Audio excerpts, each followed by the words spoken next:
Kenapa ada puasa? Puasa adalah mengembalikan fitrah orisinal manusia. Yes, mengembalikan fitrah orisinal apa? Manusia. Manusia dengan sistem organ saraf yang miliaran itu sebetulnya bisa pulih tenaganya hanya dengan seteguk air. Disampai nak poso mulai subuh ngantos maghrib. Niku ngombe banyu sak gelas, kalian gedang goreng setunggal. Itu pulihnya sama dengan sing mangan wareg nganti glegek. Paham ya? Asal tidak sama sekali. Pulihnya itu sama. Nak ngoten tiang sing mangan kurma sitok, kalian sing mangan sego sak piring, cara perang tetep 50-50. Ya, tetep napa? 50-50.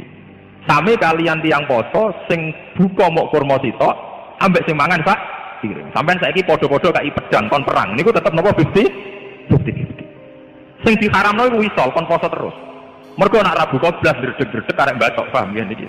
Jadi kadang-kadang nak sujud tuh ora kok mau muni subhana rabbiyal a'la ta napa sajadalaka wajhi wa sam'i wa basari wa mukhi wa asbi wa sya'ri wa mastaqallat bihi qadam. Jadi rambut wis disebut karena rambut kita ini juga hidup. Wong iso modot, paham kan? Iso kriting barang. Kowe iku bali lho nak sujud mergo. Nabi ku pirsa sujude napa? Rambuté. Paham ya? Tapi kita sujud ya Allah, meneh traweh sing ana sing 8 menit lho. Aku gak tok. Iku hakikat ngawur. Mbok gedhingi iku kiai, mbok dukung apa-apaan. Itu kita harus bangga.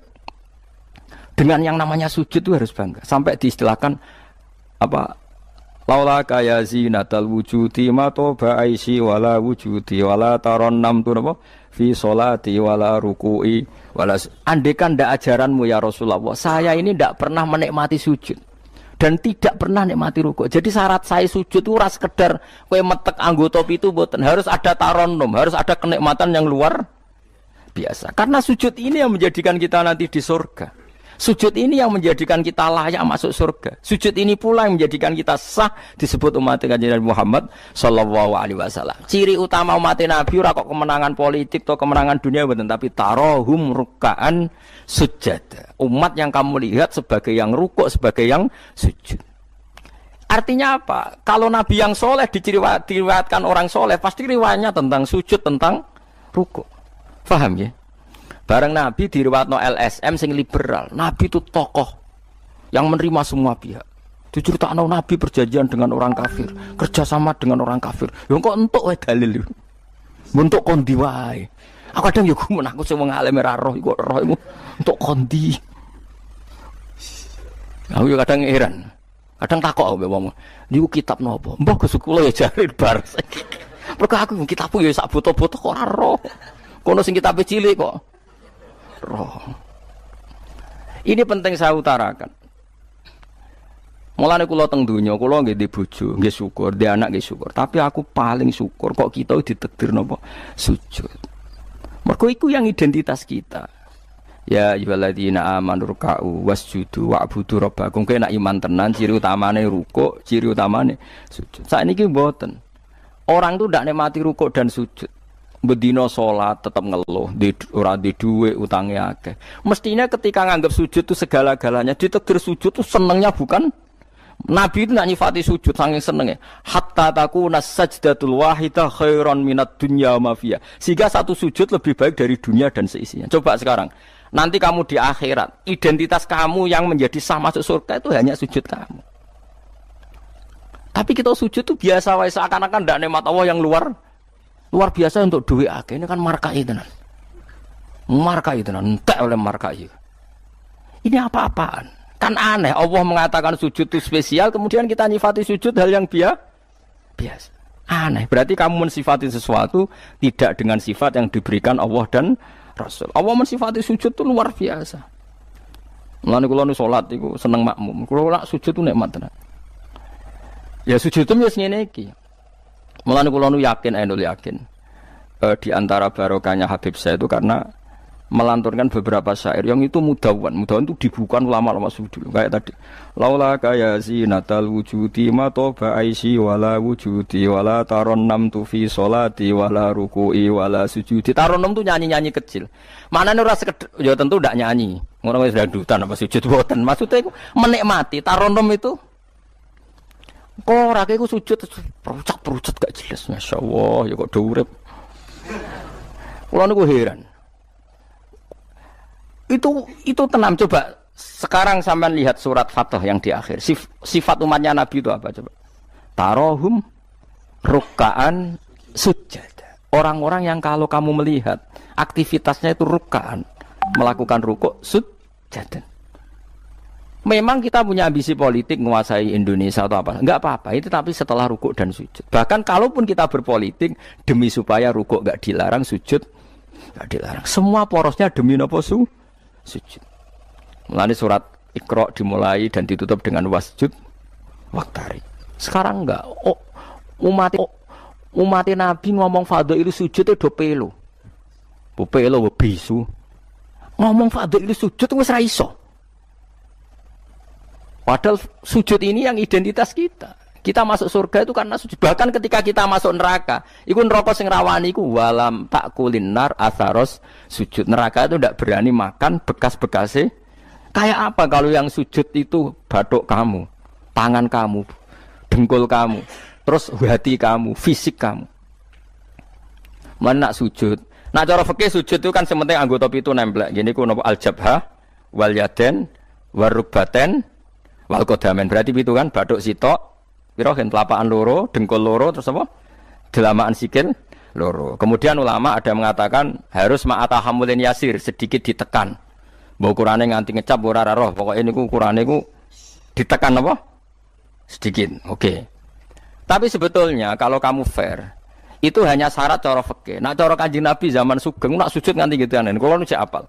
Ya Allah sajadalaka wajhi wa sam'i wa basori wa mukhi wa asmi wa sya'ri wa mastaqallat bihi qadami. Nabi ku nak sujud, ya Allah, jasad saya ini sujud kepada Engkau. Disebut semua. Sya'ri rambut saya, asbi sumsum saya. Sajadalaka wajhi wa sam'i karuan ya. Wa basori wa mukhi sumsum saya. Wa asbi sendi-sendi saya. Wa sya'ri rambut. Iku nunjukno nek iso ke sujud itu total. Mulane kula suwun iku pentingnya wong saleh disejarahno wong napa saleh. Para habaib sing saleh-saleh ku nak nyejarahno Nabi ku sejarah bahwa Nabi itu laula kaya zinatal wujudi matoba aisi wala wujudi. Mane umpama ora didikane jenengan uripku ora ana gunane. Matoba aisi uripku ora ana gunane, ora ana enake blas. Wala wujudi wujudku ya ana gunane. Kenapa ora ana gunane? Mergo kula ora iso wala taron amtu fi sholati wala ruku'i wala sujudi. Tapi kowe ora perlu alim paham koyo ngene iki ora perlu. Wis aku joget tok las ra apa-apa. Sing penting aja wis ra paham malah ngaram-ngaramno bid'ah. Bocah kok kecangkemane ngono. Tapi kula pastikan, tapi nanti kalau orang soleh enggak diriwayatkan orang soleh, sing dilihat ya sisi-sisi yang tidak khasnya kesalian itu. Taruh saja misalnya gini, Mbah Hamid Pasuruan soleh, Mbah Mun soleh, Mbah Dola Barwani soleh, disejarahno rapati soleh, tamune akeh, diterima semua pihak. Mulane uripe kepenak, mesti ngono le nyejarahno. Tapi nek sing nyejarahno wong soleh, keselah tetep mulang. Wah, alim iso maca kitab takrib, istiqomah maca Ihya. Lah kula nak kenal Mbah Hamid ning misanane Mbah kula. Santri-santrine sing saleh nyetakno. Mbah Hamid wis ora tau karek iku salat tahajud, nak duha ning kene, senengane maca burda. Bapak kenangane senengane dijak ning kamar, dijak ngaji tafsir. Ya mesti seputar kesalehan. Diceritakno wong rapati saleh kebesaran, tamune wae. Wong wong rono pejabat yo. Sopo wae. Pokoke top. Top ku manane tamune. Akeh bar. Lah ngono ae presiden, menteri, gubernur tamune akeh. Artis yo tamune. Akeh. Makanya kula kepengin nggih, sejarahnya orang soleh itu orang soleh harus ikut ngomong biar tahu sejarah khasnya antar orang apa? Termasuk tadi nyifati Nabi itu laula kan apa? Ya zinatal wujudi ma toba aisi wala wujudi wala taron namtu fi sholati wala ruku'i. Anak kula Hasan tasbihah terus anak kula sing cilik jenenge Milan niku kula kan ngapalno sak nadzuman Imam Syafi'i. Padahal iki alit ya alhamdulillah do hafal. Imam Syafi'i iku numangsa Imam Syafi'i mu ahli fikih kok sampeyan niku mboten ndekne yo ahli tasawuf ahli hakikat.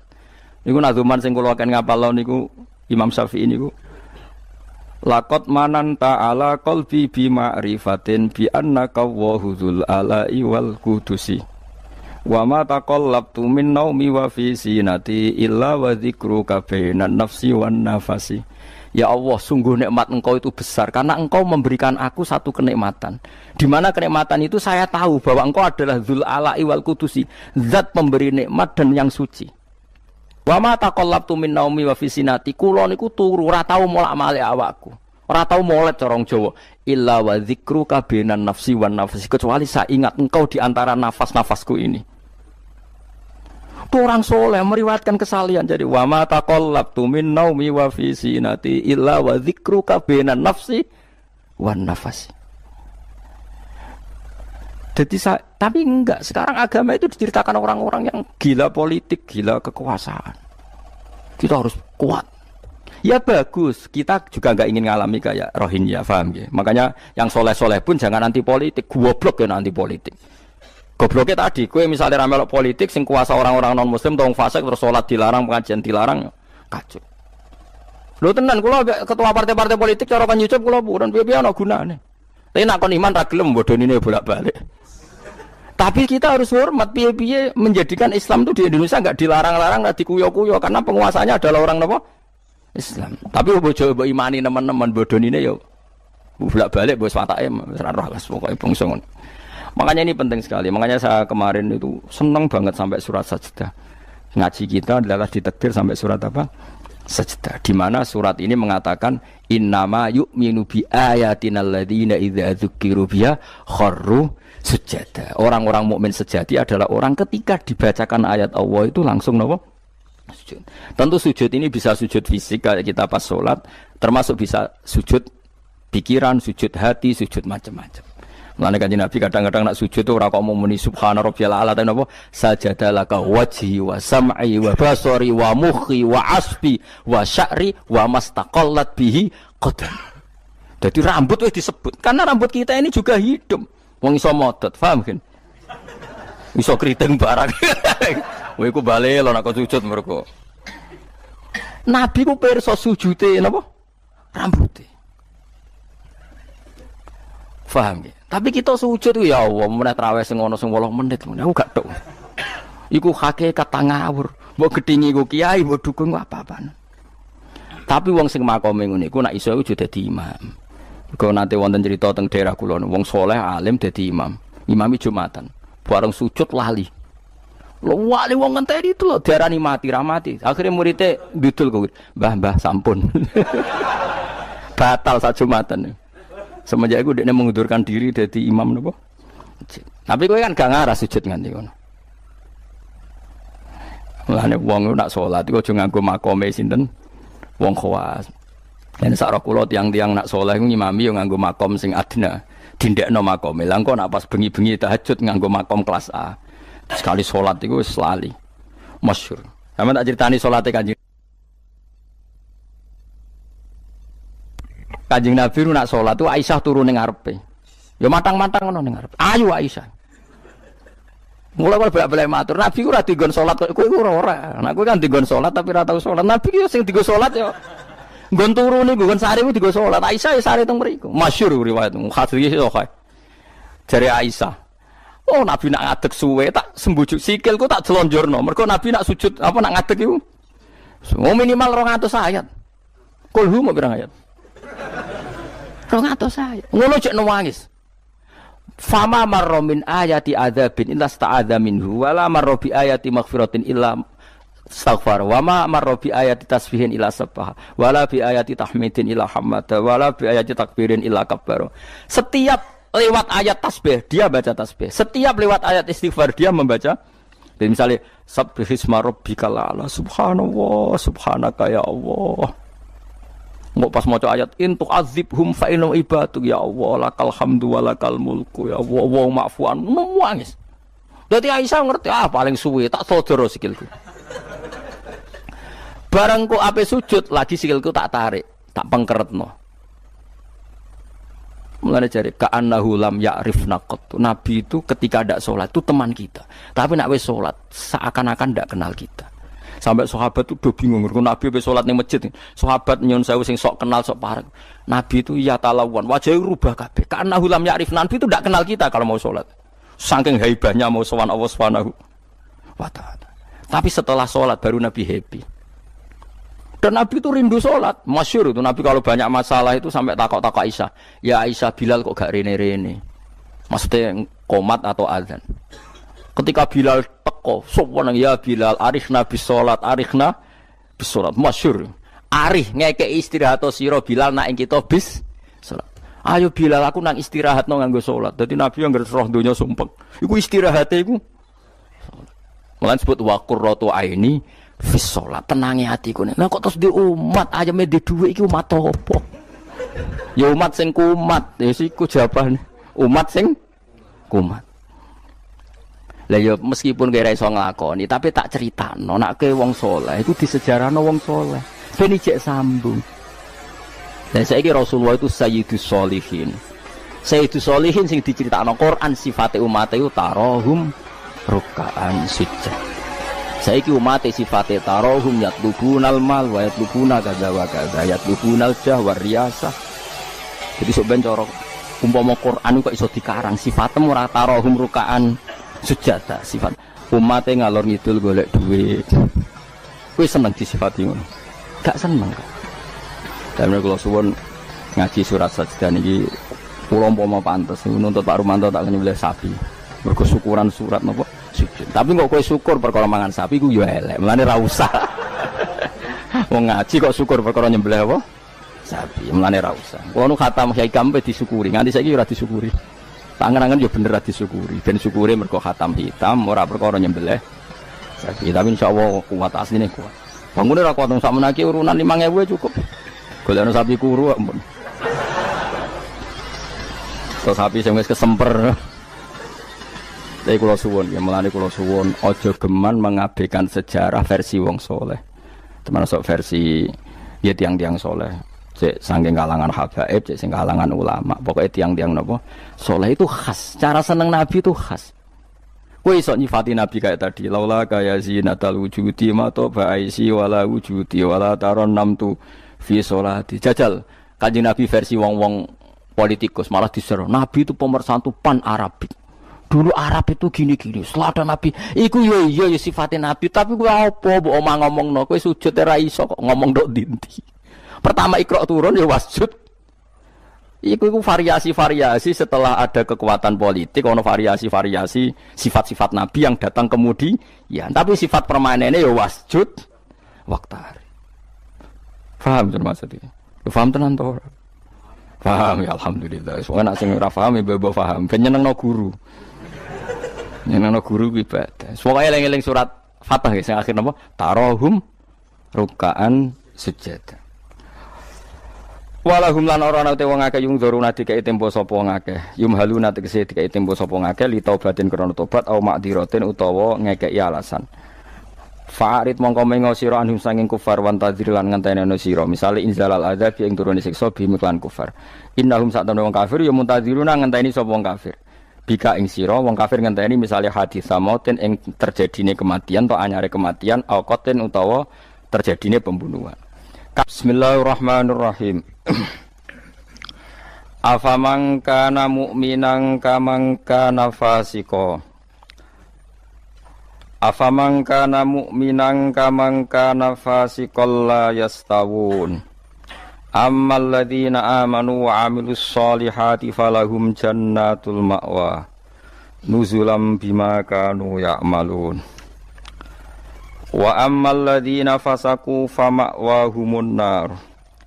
Kullama aradu ay yakhruju minha u'idu fiha wa qila lahum dzuqu 'adzaban nar. Dzuqu 'adzaban nar alladzi kuntum bihi tukadzibun.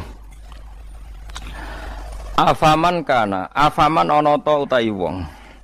Wong sapa wae, kana kang ana sapa man ana iku mukminan, iku wong sing mukmin, sing percaya kebenerane Allah lan Rasul.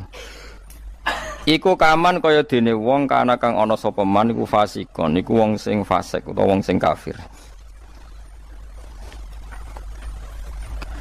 Coba baleni malih. Afaman ana ta te wong kana kang ana sapa man iku mukminan mukmin. Manane mukmin ku benerno apa sing digawa Allah lan Rasul. Iku kaman kaya dene wong kana kang ana sapa man iku fasikon iku fasik utawi kafir. La yastawun, ora padha sapa wong mukmin lan wong fasik. Ail mukminuna tekse pira-pira mukmin wal fasiquna lan pira-pira fasik. Ammal ladina amanu anapun te wong sing iman wa amilu lan nglakoni sapa alladzina as-solihati ing pira-pira amal saleh. Wong iman lan nglakoni amal saleh falahu mongko iku berhak mongko iku kedue alladzina amanu jannatul ma'wa entuk swarga kang dadi panggonane utawa swarga-swarga kang dadi nggon panggonane. Nuzulan tur hale tumurun. Hale dadi sogatan, hale dadi penghormatan. Huwa te maknane nuzul ku ma perkara yu adu kang den sogatna apa ma, kang disuguhna apa ma lidolfi krana tamu. Bima sebab perkara kanu kang ana sapa ngake ya malu nang lakoni sapa ngake. Wa amal ladina anapun te wong akeh fasaku kang padha fasik sapa ladina. Fasik ku maknane fasik. Temriki fasik bil kufri fasike kelawan kafiran. Wah ini kapal loh, kalau kados ngaji kalau wingi, pokoknya angger fasek disebut Quran kok ahli neraka, buatan kok faseknya sampean buat ini fasek ringan nih, fasek medium nih, fasek sing ahli neraka bil kufri wat takdzibi, wah apa loh, wah angger fasek kok ahli neraka, mana apa fasek kekafiran, lan fasek gorohno Allah lan apa Rasul. Tapi nak fasek koyo sampean bodoh nih, wah enteng, dah kok teras warga ijek mlebu, dah kok pager terus apa? Mlebu nggih araf nggih kecantol-cantol mungkin ngono. Mbok jongkrono sithik munduk swarga ngono. Oh, angger fase iki jelas. Mulane kula wingi ngotot. Ciri khas ahli sunnah niku darani ahli neraka iku kafir. Napa? Mulane mriki fasaku napa bil kufri wa takdzibi. Fase iki kelan nglakoni kekafiran lan gorono Allah. Kowe kafir to ora? Mboten. Kowe tau gorono Allah Rasul. Nak bodoni kanca. Bolak balik lah.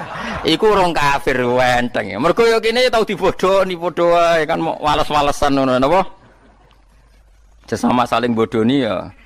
Enggak usah saling napa dendam. Fasaku bil kufri kelan kekafiran. Jadi ngaten nggih kula terangno nggih masalah madzhab ahli sunnah nggih. Sampeyan kok aja terjebak training aswaja terus. Aswaja trainingnya pokoknya kadang tahlil ahli sunnah atau mboten enten ngoten kaidah ngoten. Sing ngeten kaidah ini tadi, apakah mukmin yang melakukan dosa besar itu kafir apa ndak? Jadi ciri khas ahli sunnah dan ndak itu perdebatannya napa? Mukmin sing murtakibul kabira, napa? Mukmin sing murtakibul kabira. Orang mukmin yang melakukan dosa besar itu menjadi kafir apa ndak?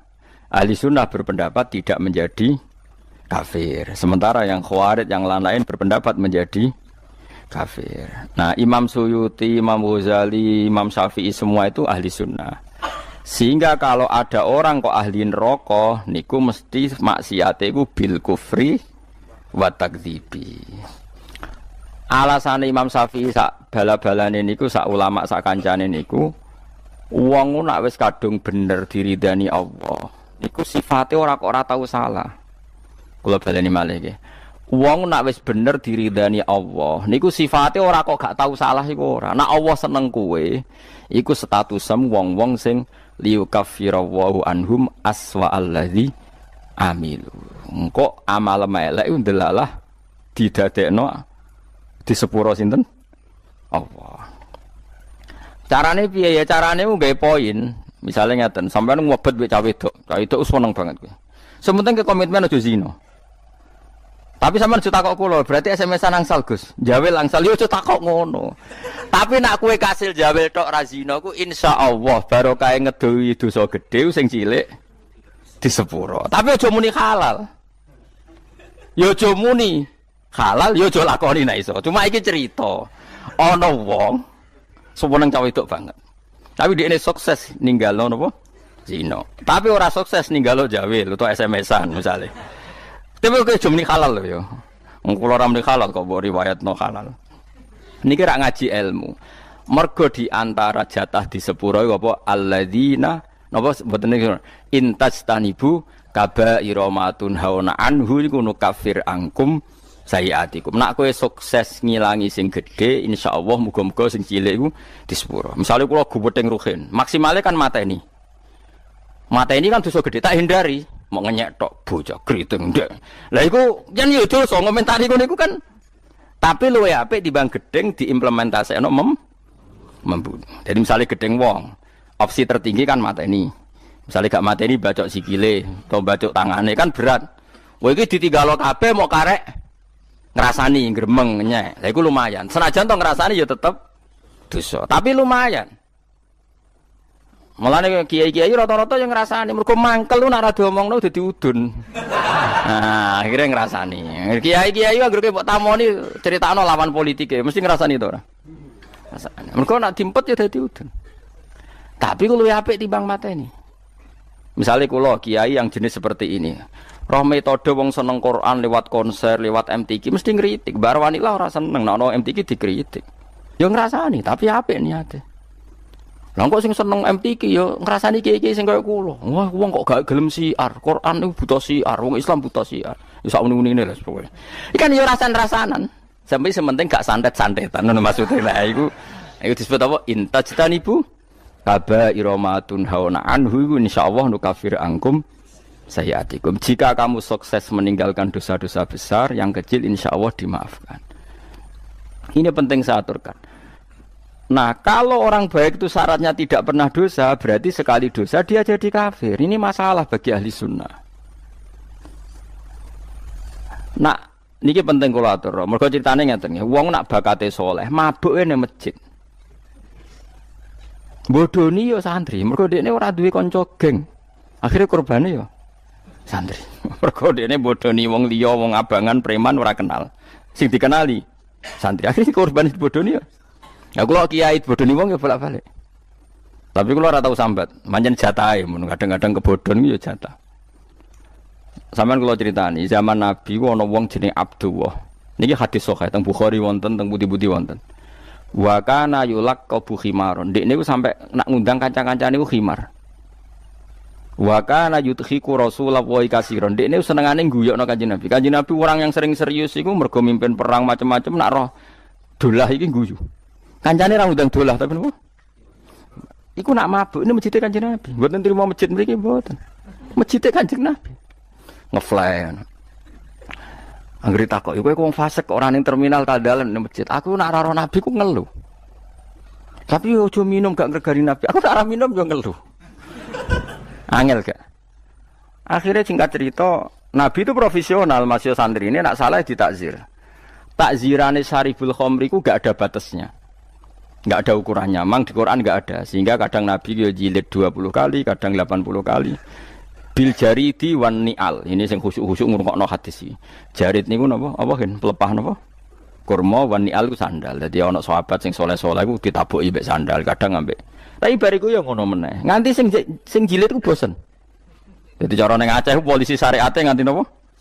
Bosen. Singkat cerita ada sahabat yang ngomentari begini. Ya khimar ya mal'un. Pokoknya di kue ku khimar, kue ku mal'un. Saya masih ingat betul tagnya itu, kami ini mal'un, orang yang dilaknati Allah. Nabi duka. La tal'anuhu fa innahu yuhibbu wa rasul. Lagu dalil ahli sunnah, kamu jangan melaknati dia fa innahu yuhibbu wa. Orang ini meskipun peminum arak itu senang Allah dan Rasul. Saya masih ingat betul takbir yang ada di kitab Ihya. Takbirnya begini, falam yukhrijhu bil maksiati anil mahabbah. Nabi tidak mengeluarkan dia dengan melakukan maksiat dari status mencintai Allah dan Rasul. Sebab itu ahli sunnah sepakat, orang maksiat itu bukan kena sifat atau kena status dia memusuhi Allah dan maksiat itu gawan kita dhaif. Misalnya ngene, kowe ora cah wedok iku eling terus nganti 2 jam. Bareng Allahu Akbar takbir ra eling Allah. Terus berarti lu seneng cah wedok timbang Allah. Wong ambek Allah ora eling mbek cah wedok. Ora iso ngono, kowe seneng cah wedok iku gawan nafsu, yen gak bakat wali. Paham nggih? Akhire eling terus ra iso lali. Allah ora butuh mbok ilingi kowe ya ora keren diparingi lali kowe. Ini penting kula ngajekno. Kula baleni malih. Sama siapa takbirnya di Ihya di beberapa kitab ahli sunnah. Falam yukhrijhu bil maksiyah anil mahabbah. Orang ini tidak dihilangkan sifat mahabbahnya kepada Allah dan Rasul hanya karena nama maksiat. Karena maksiat itu gawan bodoh, gawan lali, gawan ngebet, gawan macam. Misalnya kayak dia anak papat, bojomu setia, katut rondo. Terus ana wong muni ngene, dadi yo katut rondo lali anak bojo, ora lali ora masalah. Cuma ora iso lali rondo, tapi ora lali anak bojo. Wong nyatane dhuwit jadi dibagi jatah anak ya ono jatahe. Cuma wong sing gedeng darani kowe iku lali anak. Ora lali mulai ditakoki jenenge anake ya jek roh. Kelas pirone ya jek. Cara ditakoki, "Lah kok ora mbok rabi wae, sungkan anakku." Lho jek roh ta ora? Ije, tapi ora iso lali rondo iku luwih anyar misalnya. Nah, yus ngono iku. Selama ini kamu kan ya begitu. Saiki ngene aku takok. Kowe nyebut dhuwit mbek Allah sedina akeh ndi ya? Akeh dhuwit. Kerja ya demi dhuwit, ngamuk bojo ya demi dhuwit. Bariku mbok tabung. Ning bank ono, ning plisiran lemari ono, ning kethu ono. Terhormate dhuwit di mana-mana ada yo eling, ning kethu yo eling, ning lemari yo eling. Bareng duhur pas pergi, lali aku, boleh wis mentek waktu ini duhur. Terus kowe tasik, wah berarti menuhankan uang. Enggak ada seperti ini. Apa iku wis pirsa nek kita iku dhaif, napa kita niku dhaif. Sehingga ahli sunnah mengatakan semua kesalahan itu ya kesalahan saja, tapi tidak menjadi kafir, tidak menjadi bukan berarti kita tidak cinta Allah dan Rasul. Jadi wong mabuk, kunane kuno wong lani kiai ora oleh gedeng preman teman-teman. Kadang yo ono wong preman, tapi ra iso mungkiri seneng kiai. Lan cara kula ora masalah ono wong ra salat nekani konser selawatan, cara kula ora masalah. Ndekne nyatane seneng pas selawatan seneng. Nak menawa awal untuk hidayat. Nak ki fikih komentar, apa gunane nekani selawatan tapi ra salat. Lah nek dene ra tau nekani selawatan, ra salat terus jalur hidayate kon diye nak menawa ana siji loro selawat sing ditampa dadekno sebab napa? Hidayat. Seneng kok komentar. Ora melok dadi pangeran kok geger. Dadi kula baleni malih, mulane teng mriki angger kitab Ahli Sunnah wal Jamaah sing asli iku angger ana ayate pangeran dawuh fasaku mesti bil kufri wa takdzibi. Dadi dosa fasik sing sebab kekafiran lan sebab gorono Allah lan iku lagi ahli neraka. Harun Ar-Rasyid itu dinasti Bani Abbasiyah. Itu pinter sekali. Ada seorang ustadz yang agak ekstrim. Itu datang ke Harun Ar-Rasyid. Ya Amirul Mukminin, inni nasihun laka famusaddidun alaika. Fala tajidanna alayya fi nafsika syai'an. Saya mau nasihati kamu, tapi saya mohon jangan masukkan hati. Karena nasihat ini penting. Tapi saya akan keras, vulgar. Akan keras, kritik saya akan keras. Karena Anda sebagai Amirul Mukminin tidak pedes. Apa kata Amirul Mukminin Harun Ar-Rasyid? Uskut ya Ustadz. Sebagai riwayat uskut ya jahil. Kamu itu Ustadz bodoh. Tidak usah banyak omong. Terus ditanya, kenapa saya bodoh? Terus dibacakan ayat faqula lahu qaulal layyina la'allahu yatadzakkaru au yakhsha. Inna Allaha ta'ala qad arsala man huwa khairun minka ila man huwa syarrun minni. Wa ma'a dzalika qala ta'ala faqula lahu qaulal layyina. Allah pernah menugaskan seorang yang lebih baik ketimbang kamu, yaitu Musa dan Harun. Musa dan Harun adalah seorang nabi. Kepada orang yang lebih buruk ketimbang saya, yaitu Fir'aun. Itu saja etikanya faqula lahu qaulal layyina. Kamu kalau ngomong yang halus, yang baik, yang berperadaban, kok kamu sama saya mau kasar? Akhirnya ustadznya ternyata pinter kamu, ya pinter aku. Jadi semudah itu. Allah itu menugaskan orang yang lebih baik ketimbang kamu, yaitu Nabi Musa, kepada orang yang lebih buruk ketimbang saya, yaitu Fir'aun. Itu saja ada etikanya. Kok kamu sama saya mau tambah etika? Mau main kasar hanya karena kamu merasa nasihat Anda benar? Jadi gampang sekali memahami Quran. Tapi lagi-lagi memang bagi ahlinya. Tapi ini saya bantu supaya sampean jadi ahli apa? Quran.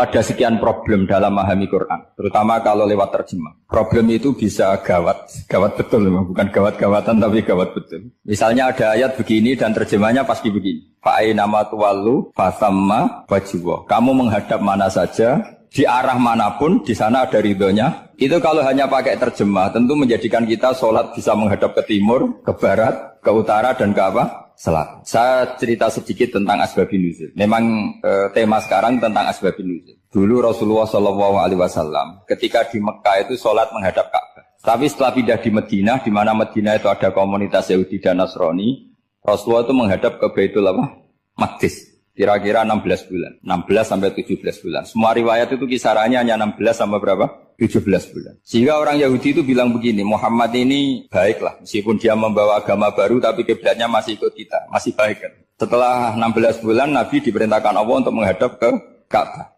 Awal liwajaka syatral masjidil haram. Maka orang Yahudi itu berontak. Berontaknya adalah kiblat mereka ditinggalkan.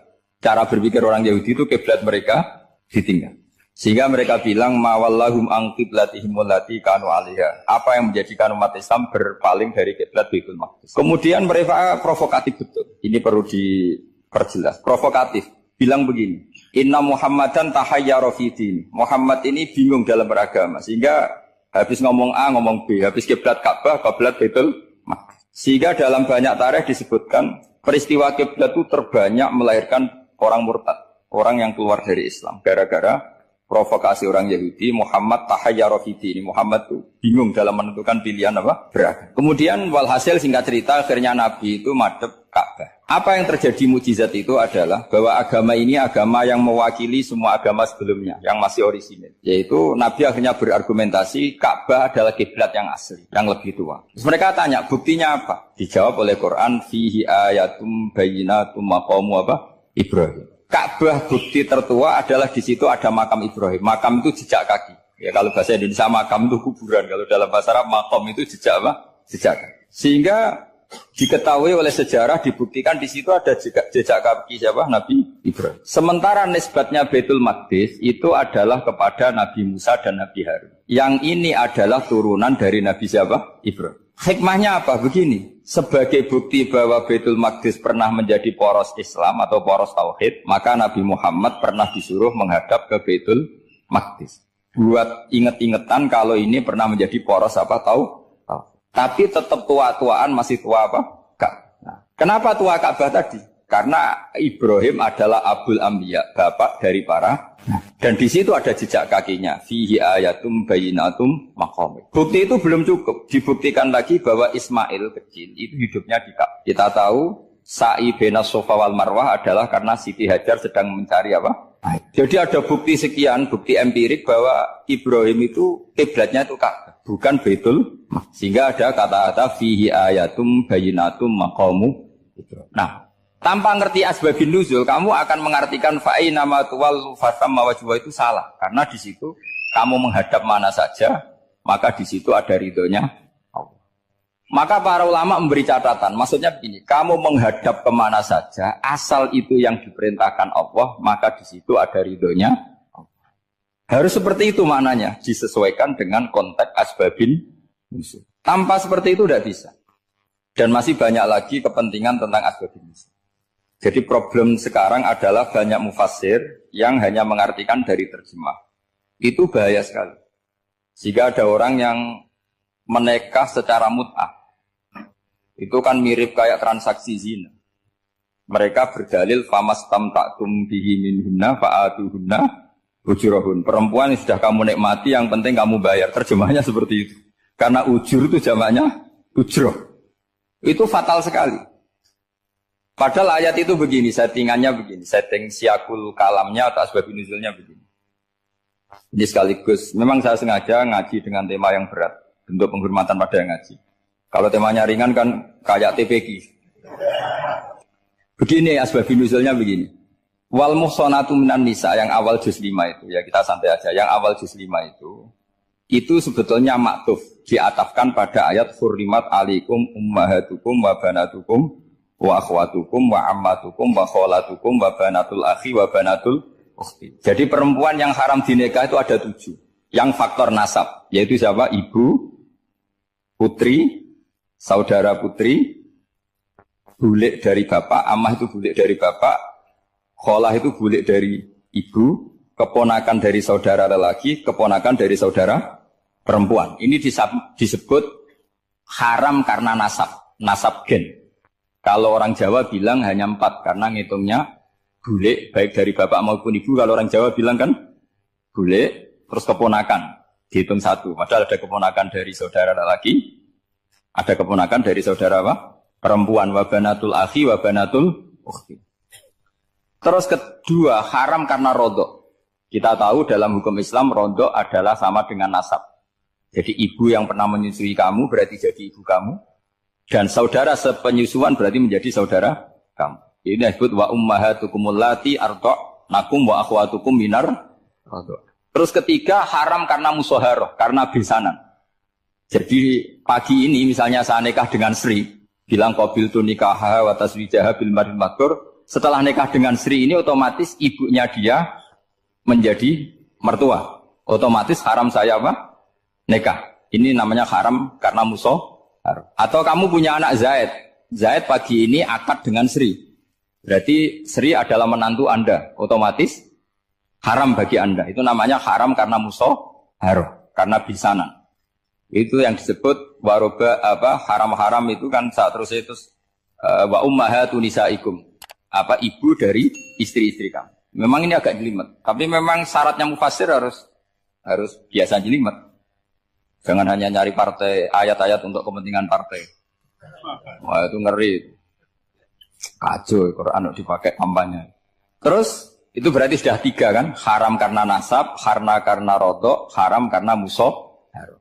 Terus yang keempat ini, haram yang bukan karena sebab pada seorang perempuan, tapi karena istri orang. Ini disebut wal muhsanatu minan nisa. Haram menikahi perempuan yang masih milik orang lain. Nah, orang lain yang menikahi ini, istilahnya Allah adalah lelaki yang menikahi perempuan ini adalah lelaki sing muhsinina ghairu musafihin, secara nikah yang sah. Nah, nikah yang sah itu begini dalam hukum fikih Islam. Saya nikah dengan Sri, kalau hanya akad, itu saya wajib bayar mahar hanya separuh. Jadi kalau saya janji bayar 1 miliar, berarti wajib bayar berapa? 500 juta. Kalau janjinya 100 juta, hanya bayar 50 juta. Itu yang wajib bil akdi. Nanti wajib sepenuhnya nunggu bil jima. Kalau sudah hubungan intim, baru wajib 100%. Jadi kalau ada di Jawa, nikah dengan seperangkat alat sholat, itu yang atasannya tok, itu wajib karena akad. Nanti bawahnya nunggu setelah hubungan apa? Intim. Nah, ini hukum Quran, bukan hukum saya. Makanya kan wa in talaqtumuhunna min qabli an tamassuhunna, saat terus fanis huma faradtum. Hanya wajib bayar setengah. Nah, perempuan yang sudah diajak hubungan intim itu kata Allah fa'atuhunna ujurahun, maka wajib kamu bayar penuh. Jadi ayat itu tentang perempuan yang sudah dinikah, kita harus bayar berapa? Harus bayar penuh. Ini penting saya utarakan. Nah, problem kita sebagai orang Indonesia, ini juga problem Pak On, problem semua kiai. Mahar di Indonesia itu nggak bisa dibahas di Quran. Karena keterlaluan, kecilnya itu keterlaluan.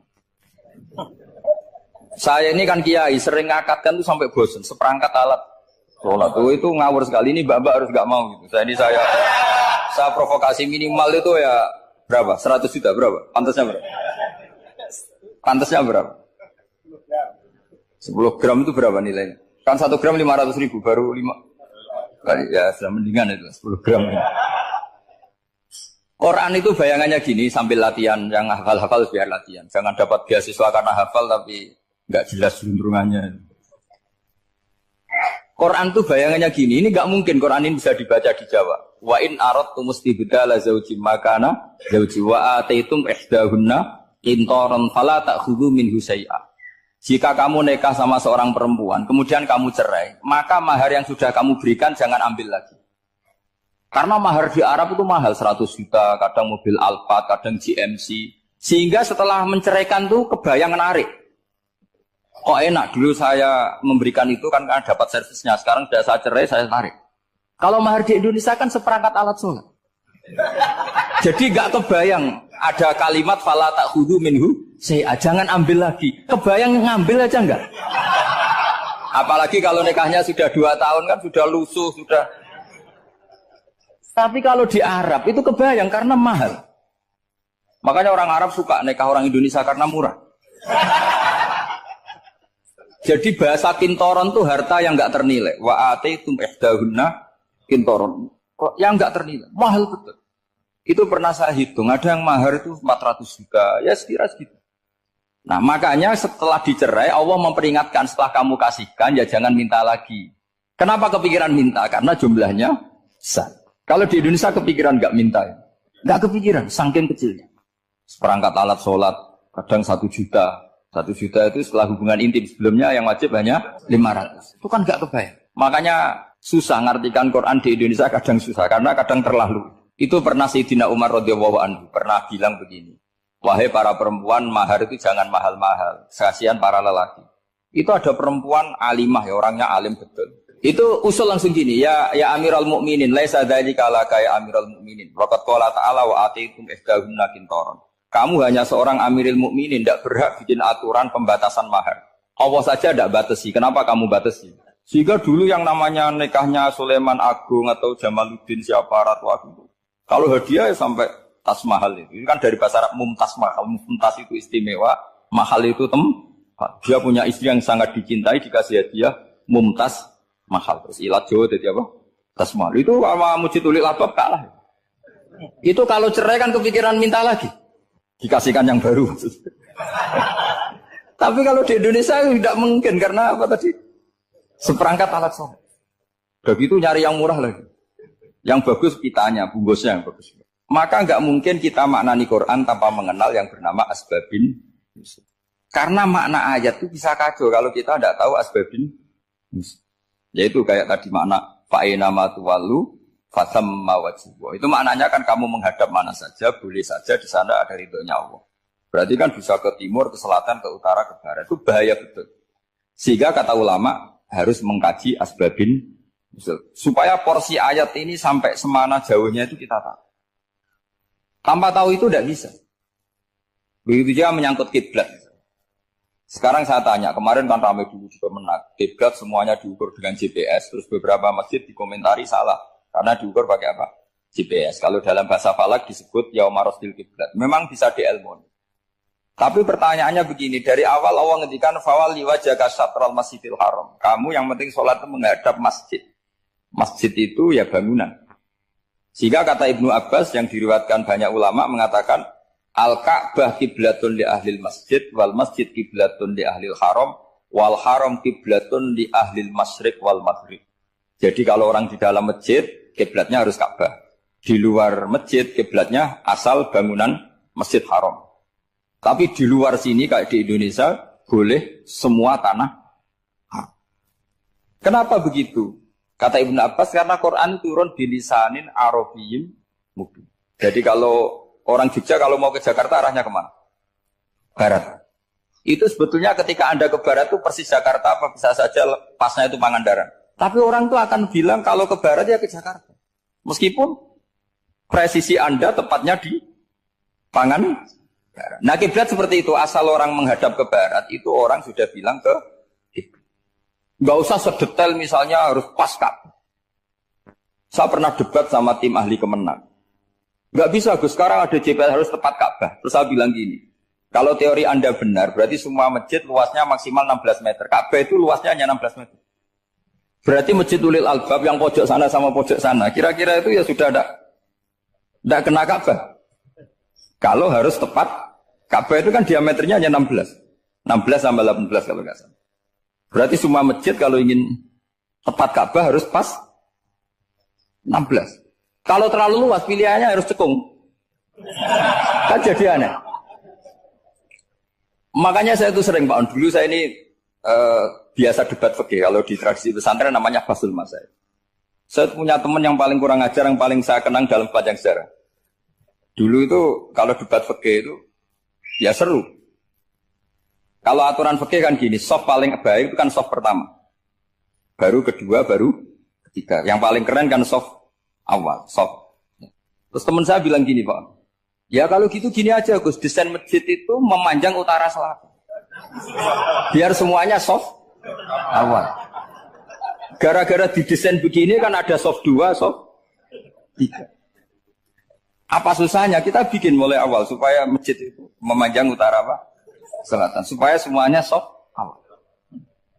Ya kalau ada hukum ya diimplementasikan dalam desain bangunan katanya. Itu kan kacau. Terus akhirnya saya jawab, lalu setelah begitu yang paling afdal siapa? Yang dekat imam. Ya sudah, bikin cekung saja kalau gitu. Artinya gini ya, beragama itu yang sehat. Jadi beragama itu berdasar riwayat. Berdasar riwayat. Pernah ada ulama yang hitung. Madinah menghadap Ka'bah itu ya tidak pas. Pernah dihitung pakai GPS. Kiblat Madinah ke Ka'bah itu ya tidak pas. Tidak seperti yang pernah dianjurkan Kemenak. Karena apa? Agama ini ngikuti bilisanin arabiyyin mungkin. Seperti jenengan gini. Semua ini istilahnya apa? Menghadap Gus Bah. Padahal ada yang agak sana, agak sana. Semuanya ngaji sama siapa Gus? Ya sudah. Istilahnya bertatap muka. Memangnya kita benturan. Ini bahasa. Jadi seperti ini semua namanya apa? Berhadap. Padahal ada yang agak samping, agak samping. Ka'bah juga gitu. Sebenarnya tidak se-ekstrim yang dibayangkan orang-orang. Cuma kalau bisa tepat, ya kita harus tepat. Tapi tetap saja tidak perlu 16 apa? Meter. Nah, fa'aina ma tuwallu fasamma wajhuhu itu artinya menghadap. Menghadap itu menghadap arah. Makanya Allah tidak dawuh fawalli wajhaka nahwal Ka'bah, tapi fawalli wajhaka syatrul Masjidil Haram.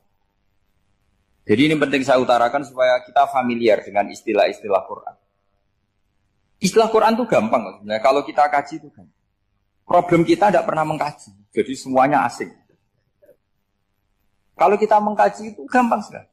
Saya punya sekian cerita betapa pentingnya mengkaji Quran. Harun ar-Rasyid itu dinasti Bani Abbasiyah. Itu pinter sekali. Ada seorang ustadz yang agak ekstrim. Itu datang ke Harun ar-Rasyid.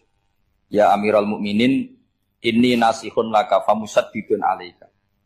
Fala tajidanna alayya fi nafsika syai'an. Saya mau nasihati kamu, tapi saya mohon jangan masukkan hati. Karena nasihat ini penting. Tapi saya akan keras, vulgar. Akan keras, kritik saya akan keras. Karena Anda sebagai Amirul Mukminin tidak pedes. Apa kata Amirul Mukminin Harun ar-Rasyid? Uskut ya Ustadz. Sebagai riwayat uskut ya jahil. Kamu itu Ustadz bodoh. Tidak usah banyak omong. Terus kita, kenapa saya bodoh? Terus dibacakan ayat faqula lahu qaulal layyina la'allahu yatadzakkaru aw yakhsha. Inna Allaha ta'ala qad arsala man huwa khairun minka ila man huwa syarrun minni. Wa ma'a dzalika qala ta'ala faqula lahu qaulal layyina. Allah pernah menugaskan seorang yang lebih baik ketimbang kamu, yaitu Musa dan Harun. Musa dan Harun adalah seorang nabi. Kepada orang yang lebih buruk ketimbang saya, yaitu Fir'aun. Itu saja etikanya faqula lahu qaulal layyina. Kamu kalau ngomong yang halus, yang baik, yang berperadaban, kok kamu sama saya mau kasar? Akhirnya ustadznya ternyata pinter kamu, ya pinter aku. Jadi semudah itu. Allah itu menugaskan orang yang lebih baik ketimbang kamu, yaitu Nabi Musa. Kepada orang yang lebih buruk ketimbang saya, yaitu Fir'aun. Itu saja ada etikanya. Kok kamu sama saya mau tambah etika? Mau main kasar hanya karena kamu merasa nasihat Anda benar? Jadi gampang sekali memahami Quran. Tapi lagi-lagi memang bagi ahlinya. Tapi ini saya bantu supaya sampean jadi ahli apa? Quran. Meskipun ngajinya sebulan sekali. Sudah sebulan sekali tidak punya kitabnya. Sudah. Jadi ulama dulu kalau belajar Quran itu gampang. Saya berkali-kali cerita. Yang kitab saya baca di rektorat namanya Syajaratul Ma'arif. Itu kalau cerita bikin judul itu enak sekali. Babuna fil ibad bikullil bilad. Bab seseorang di mana saja hidupnya harus bermanfaat. Terus dalilnya itu hanya mengutip makalahnya Nabi Isa. Wa ja'alani mubarakan ainama kuntu. Ciri utama seorang Nabi apa? Saya di mana-mana adanya berkahi orang lain. Jadi berkah bagi orang lain. Maksudnya tidak jadi problem bagi orang lain. Artinya kamu hidup entah di Jogja. Seperti Pak Ono orang Jember. Saya orang Kembang. Hidup di Jogja manfaat. Di Jember ya manfaat. Di mana-mana manfaat. Saya pernah di Korea seminggu ya manfaat. Saudara kita TKI yang di Korea manfaat. Di sana bikin masjid, bikin apa. Karena ngendikane Allah menceritakan Nabi Isa siapa? Wa ja'alani mubarakan ainama kuntu. Saya adalah orang yang di mana-mana berkah. Artinya manusia eksistensinya harus seperti itu, hidup di mana saja. Gampang sekali memahami. Pernah Imam Syafi'i ditanya, kalau kamu nggak kehilangan air atau nggak ada air di satu daerah, cari-cari dulu sampai nggak ketemu. Setelah nggak ketemu air, baru kamu boleh tayam. Imam Syafi'i ditanya, apa dalilnya harus mencari dulu? Kalau nggak ada air ya langsung tayamum saja. Kenapa harus nyari-nyari dulu? Jawabnya Imam Syafi'i itu gampang sekali. Qala ta'ala falam tajidu ma'an. Kemudian kamu tidak menemukan air. Di mana-mana tidak menemukan setelah mencari. Kalau belum mencari namanya tidak tahu. Kan ayatnya kan falam tajidu ma'an. Kemudian kamu tidak menemukan air. Tidak menemukan tuh nyari dulu apa langsung ambil sikap? Nyari dulu baru kesimpulannya tidak ketemu. Kalau belum pernah nyari namanya tidak tahu. Segampang itu ulama dulu memahami Quran karena konstruksinya utuh. Yaitu mereka tahu betul bahwa Quran itu bilisanin Arabiyyin. Ketika Futuhat Syam. Syam dulu itu dikuasai tentara Romawi. Era Sayyidina Umar Futuhat. Yerusalem dikuasai tentara Islam. Itu awal Sayyidina siapa? Umar radhiyallahu anhu. Ketika Futuhat mau ada pesta besar-besaran. Tapi Umar menolak. Ketika menolak, kenapa Anda menolak? Beliau hanya baca ayat Innallaha ta'ala ayyara qauman faqala adhabtum thayyibatikum fi hayatikumud dunya. Allah itu mengkritik satu komunitas kaum yang zaman di dunia menghabiskan semua kenikmatan. Maka kita tidak perlu syukuran besar-besaran. Jangan-jangan jatah kita di akhirat kita habiskan di dunia. Itu adhabtum thayyibatikum fi hayatikumud. Semudah itu. Semudah itu ulama. Rasulullah pernah dahar, pernah makan. Makan karena 3 hari gak makan, cara di Indonesia gak makan nasi, gak makan daging. Sudah lama sekali, 3 hari Nabi hanya makan kurma dan air putih. Pernah Nabi gak makan roti sampai 3 hari. Kalau Indonesia mungkin gak makan nasi. Di hari ketiga, ada sahabat yang berbaik hati, Nabi disembelihkan kambing, dipotongkan kambing, Nabi disuruh dahar. Itu baru dahar setengah piring, Nabi berhenti. Ketika ditanya, setengah piring itu kan sudah kuat untuk sholat, untuk apa sudah kuat. Ditanya, ya Rasulullah kenapa berhenti? Bukankah engkau tidak makan ini 3 hari? Nabi menjawab, walatus alunna yauma idzin anin naim. Semua nikmat yang saya rasakan nanti ada pertanggungjawabannya. Makanya saya tidak ingin banyak-banyak. Wah itu kalau diterapkan di sini nggak populer. Makanya saya tahu gayanya ngaji Quran itu nggak siap dengan konsep-konsep Quran itu. Jadi segampang itu orang dulu. Nah karena apa ya itu tadi? Mereka tahu asbabun nuzul. Quran itu diturunkan dalam konteks apa? Lafat ini arahnya kayak apa? Mutlak muqayyadnya kayak apa? Muhkam mutasabihnya kayak apa? Nasah mansuhnya kayak apa? Nah sedikit saya cerita ini mungkin contoh terakhir. Supaya agak lama-lama, nanti bingung kalau lama. Yang bingung ya saya. Bingung cara memahamkan. Jadi kalau guru itu kan bingung cara memahamkan. Kalau murid bingung cara memahami. Gak tahu tingkat kebingungannya sama. Kalau guru itu bingung cara memahamkan. Kalau murid bingung cara. Jadi ini pertemuan 2 kelompok bingung. Yang satu bingung cara memahamkan. Yang satu bingung cara. Kalau orang ekstremis bingung cara merusak suasana. Itu gak benar itu. Ada loh. Rasulullah itu nabi. Itu paling pusing yang ngadepi orang-orang yang ekstrem. Karena apa? Cara berpikir itu lompatannya itu enggak tertib. Jadi nabi itu cara berpikir itu kecerdasan nubuah. Sementara orang ekstrem cara berpikir itu kecerdasan nafsu. Bukan kecerdasan manusia. Kalau manusia masih baik nafsu. Misalnya begini, kalau dalam tradisi nubuah itu. Saya dengan Pak Anu berteman lama. Mulai tahun 2000 berapa. Itu kalau Pak Anu bertamu ke saya, harusnya tidak usah tak kasih makan. Karena sudah dekat. Tapi kalau kenalan baru itu dikasih makan, disangoni. Jadi Nabi itu perilakunya agak unik. Akhirnya ada orang yang cara berpikir itu dangkal. Ya Rasulullah ini tidak fair. Yang iman lama tidak diservis, yang iman baru diservis. Cara berpikir Nabi begini. Orang Ansor itu kan sering memberi Nabi. Perjuangannya Nabi ditopang orang apa? Ansor. Donatur lah, kira-kira orang Ansor itu donatur. Donatur itu keren. Karena donatur itu artinya al-yadul ulya khairum minal yadis. Sehingga ketika Nabi sudah menguasai negara, menguasai Mekah Madinah, sudah futuhan, itu orang Ansor tetap nggak diservis. Yang diservis Nabi itu orang-orang baru masuk Islam, disebut wal mu'allafati qulubuhum atau Islam mu'allaf. Ada 1-2 orang yang protes, tentu yang nggak pinter, bukan protes pasti tidak pinter. Wong iskal-iskalnya sendiri, otaknya nggak sampai-sampainya sendiri, orang lain disuruh jawab. Makanya di sini tidak ada tanya jawab. Nanti iskal-iskal kamu sendiri, bingung-bingung kamu sendiri, saya disuruh jawab. Berarti Gus Pak nggak mau ditanya, ya memang nggak mau karena tadi jawab sendiri aja. Nanti pinter sendiri, kapan-kapan pinter sendiri. Akhirnya tanya begini, cara tanya gini, ya Rasulullah, ini nggak fair.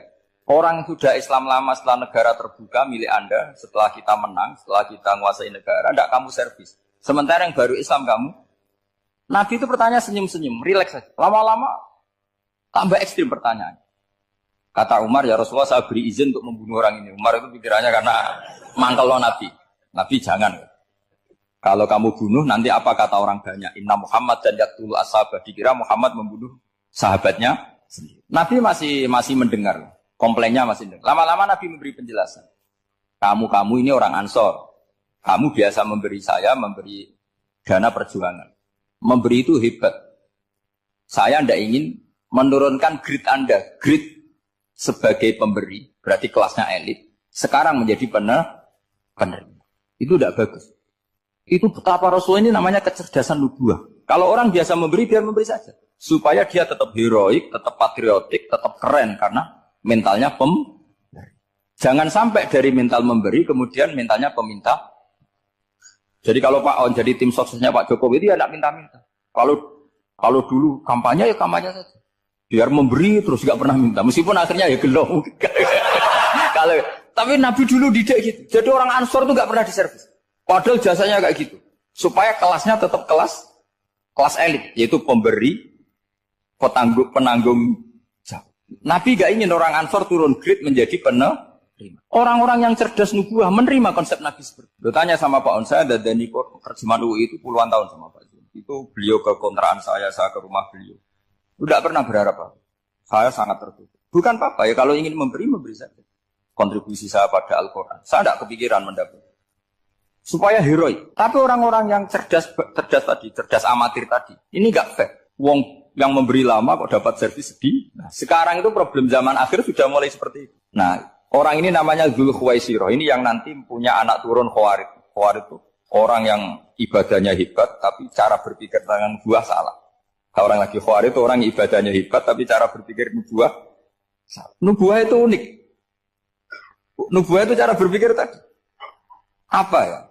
Melihat sesuatu yang benar biar benar terus. Yaitu tadi. Mental memberi itu ya biar memberi terus, tidak usah di-share.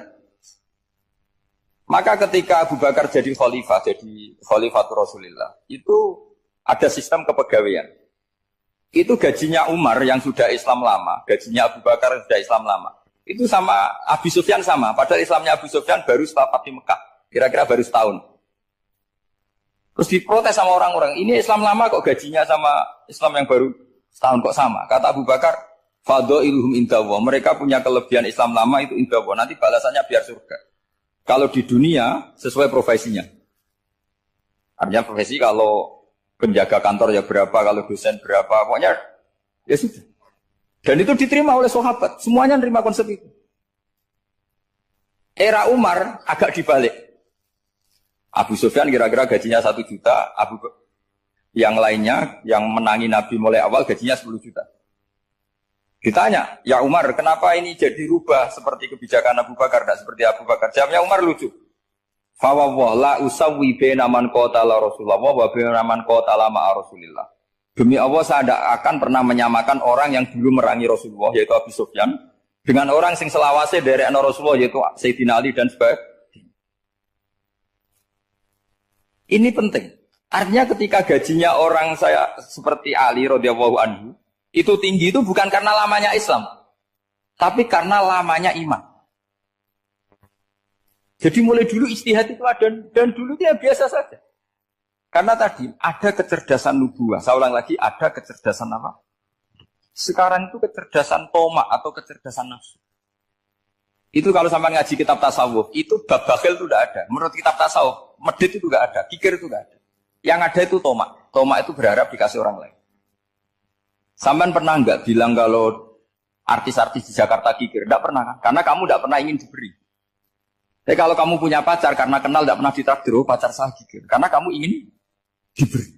Pernah enggak kamu hukumi orang lain kikir yang enggak kenal? Padahal enggak pernah memberi kamu. Apa ya? Karena kamu enggak pernah ini. Coba sekarang kamu saya tanya, ini latihan cerdas. Definisi kikir itu apa tuh, Pak? Enggak pernah memberi kamu kan? Artis-artis Jakarta, tokoh-tokoh nasional pernah nggak memberi kamu? Enggak kan? Tapi enggak pernah kamu vonis kikir. Karena kamu enggak pernah tomak. Tapi pacar kamu, kok amin ditraktir terus? Atau istri kamu, atau mertua kamu, kok enggak ngasih warisan, kamu bilang kikir enggak? Sebabnya kikir betul apa karena kamu tomak, berharap? Tomak. Maka di kitab tasawuf itu enggak ada bab kikir, yang ada bab tomak. Karena asal usul menvonis orang kikir itu karena tamak. Maka jangan banyak kenal orang, nanti banyak hukum kamu kan. Sombong juga gitu. Di tasawuf itu nggak ada bab sombong. Karena orang hukumi orang lain sombong itu karena kamu ingin dihormati. Ada orang nggak kenal, terus lewat saja nggak tanya kamu. Kamu bilang sombong enggak kan? Tapi kalau kenal, oh sombong betul, kenal nggak tanya kan itu. Jadi tasawuf itu sisi unik dari terus ingin kenal Pak Jokowi ingin jadi menterinya, nanti kenal rektor ingin jadi pegawainya. Ketika nggak diturutin bilang Pak Rektor kikir. Tapi orang lain ya kak pernah berharap, mungkin nggak menvonis Pak Rektor atau Pak On ini kikir, enggak kan? Berarti vonis kikir itu status orang itu apa nggak kesampaian niat kamu? Memang agak jelimet ilmu tasawuf itu, tapi itu unik, itu bagian dari khazanah apa? Islam. Makanya Rasulullah itu sering isti'adah minta perlindungan wa min toma'in fi ghairi matma'in. Ya Allah, saya tidak ingin berkeinginan yang tidak layak. Coba kamu protes negara itu karena apa? Ingin makmur sejahtera tanpa kerja, sehingga nyalakan menteri keuangan, menteri ini. Makanya kalau guyonannya ulama tasawuf gini, tak beri bocoran. Guyonannya orang tasawuf, begini guyonannya. Anta lam tajid min nafsika kullama turid, fa kaifa turidu min ghairika kullama turid. Kamu yang punya keinginan saja tidak bisa memenuhi apa yang kamu inginkan.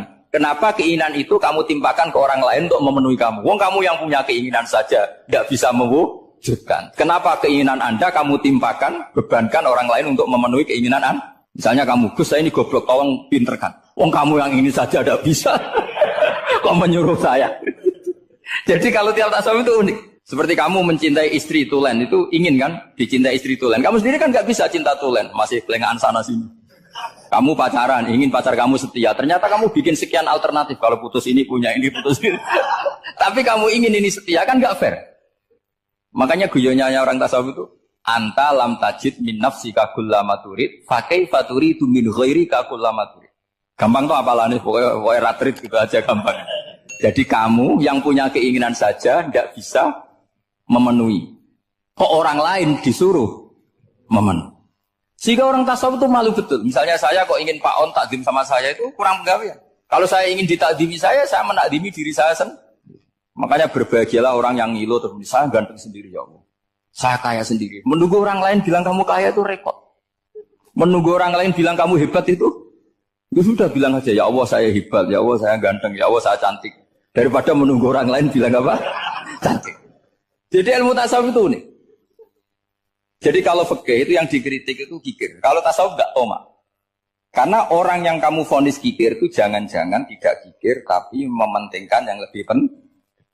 Misalnya ada teman yang tidak pernah naksir kamu, ternyata punya ibu sakit, uangnya dianggarkan untuk ibunya yang sakit, atau anaknya sekolah, atau keluarganya masih butuh biaya, ya, sehingga sama teman dia kikir. Hakikatnya kikir apa mementingkan yang penting? Tapi kamu karena nggak pernah ditakdir menvonis kikir. Nah, ini pelajaran. Jadi makanya yang dianteni ilmu tasawuf itu tamak itu kalau dalam bahasa Indonesia, bukan kikir. Karena vonis kikir itu akan disematkan orang yang tidak kesampaian hajatnya. Pokoknya bapak saya itu, keluarga kiai itu ajarannya itu. Yang penting jangan berharap dari orang lain. Ini Pak On saksinya, saya dulu benahin terjemah itu nggak pernah ingin diperlakukan seperti ini. Ya ngaji aja. Karena pikirannya keluarga kiai itu sederhana. Kalau ngamal ya ngamal saja. Ngamal itu heroik. Makanya buyut-buyut kita semua ini kan pahlawan semua. Membela negara Indonesia jadi merdeka. Ya nggak pernah kebayang jadi presiden, menteri. Tapi sekarang nggak, ngamal sedikit saja harus jadi menteri. Jadi ini bahaya kalau dalam kelangsungan bernegara. Karena orang biasa transaksional. Awal negara ini dibangun berdasar heroik, bukan berdasar apa? Transaksional. Tapi sekarang orang akan membiasakan itu. Apa-apa itu transaksional. Ini tidak bagus untuk kelangsungan bernegara. Apalagi kelangsungan beragama. Sehingga seperti saya ini masih punya desa-desa binaan di Sragen, di pedalaman Papua sekalipun. Saya punya santri banyak di Papua. Itu kalau cerita itu unik-unik. Itu mau Jumatan, itu enggak ada orang 40. Sudah datang setengah 12. Itu datangnya 3 jam. Di situ mau ketemu santri 3. Akhirnya mereka tanya gini, Pak. Pertanyaannya itu, Gus, boleh enggak Jumatan orang 3? Secara fikih Syafi'i kan harus orang 4. Kemudian mereka tak bilang, buat sholat duhur saja. Mereka enggak mau. Wong Jumat-Jumat kok duhur. Harinya kan Jumat, masa sholatnya? Sehingga kita yang jadi kiai akhirnya nyari fikul madzhabil arba, nyari fikih madzhab 4. Ternyata Imam Malik membolehkan orang 6. Ada yang bilang 12. Yang penting keceluk jampun itu kelompok. Kalau 3 kan belum keceluk apa? Belum disebut apa? Oh. Ini penting saya utarakan supaya kita berjuang itu bukan karena selfish seperti ini. Tapi yang namanya dakwah itu menjadikan orang tidak tahu menjadi tahu. termasuk kepada desa-desa sama. Yang namanya menteri itu pembantu presiden untuk memenuhi kebutuhan rakyat banyak. Sekarang misalnya menteri pertaniannya itu hebat, cerdas, tapi petani nggak mau nandur padi, mau apa itu? Coba yang membantu ketahanan pangan itu para petani mau nanam padi apa karena menteri pertanian? Karena petani mau nanam. Ya sudah GR saja, kita pembantu presiden semua. Karena ikut menyumbangkan ketahanan pangan. Tapi kamu kan nggak digaji, kita keren, ngamal tambah harap gaji. Ini penting supaya Anda itu nggak hati kecil gitu. Ikut menyumbang negara tanpa ingin dapat gaji. Keren nggak? Nah, itu nubuah. Apa? Nubuah. Orang Ansor itu seperti itu. Sehingga ketika Rasulullah wafat dan ada kompetisi kepemimpinan, itu orang Ansor gak ikut. Sudah kita makmum saja, silahkan dibagi di saking baiknya orang Ansor. Nah, makanya saya ulang lagi ya. Kecerdasan nubuah ini yang gak difahami orang Khawarij. Orang Khawarij cara berpikir yang kerja banyak harus dapat banyak. Sementara kecerdasan nubuah enggak. Yang biasa memberi, terus memberi saja. Ini saya baca supaya dapat berkahnya ulama-ulama dulu. Karena ini dikarang oleh ulama yang dipakai rujukan seluruh dunia. Begini, qala Ibnu Taimiyah, ma'rifatu sababin nuzuli yu'inu ala fahmil ayat. Jadi mengenali asbabin nuzul itu membantu memahami secara benar ayat itu. Karena tadi kalau ayat itu dipotong, itu maknanya bisa kacau kayak tadi famastam ta'tum bihi minhunna fa'atuhunna ujurahun. Kalau diterjemah itu kan mendukung kawin mut'ah. Kalau terjemahnya saja perempuan siapa saja yang pernah kamu nikmati, yang penting kamu bayar. Itu kan aliran sesat dan menyesatkan. Itu konteks asbabun nuzul tidak seperti itu. Perempuan yang sudah menjadi istri kamu, seorang lagi perempuan yang sudah menjadi istri kamu, jika sudah kamu hubungan intim, maka maharnya harus dibayar penuh. Tapi kalau belum hubungan intim, maharnya hanya wajib separuh. Fanisfu ma faradtum illa ayafuna aw ya'fu alladhi biyadihi uqdatun nikah. Tapi tadi kalau di Indonesia gimana Gus? Itu yang repotnya. Maharnya itu tadi mau kena atasan dan apa? Bawahan. Wah kacau kalau di Indonesia. Sehingga kita bingung kalau dalam logika Arab kan gitu. Bayangannya kalau cerai, kata Allah fala ta'khudhu minhu syai'an. Harta yang sudah kamu berikan ke istri jangan diambil lagi. Sampai dilarang ngambil tuh karena jumlahnya banyak sehingga kepikiran ngambil. Kalau di Jawa nggak usah dilarang sudah tidak akan ngambil karena rukuhnya sudah lusuh. Itu susahnya baca Quran di Jawa ya.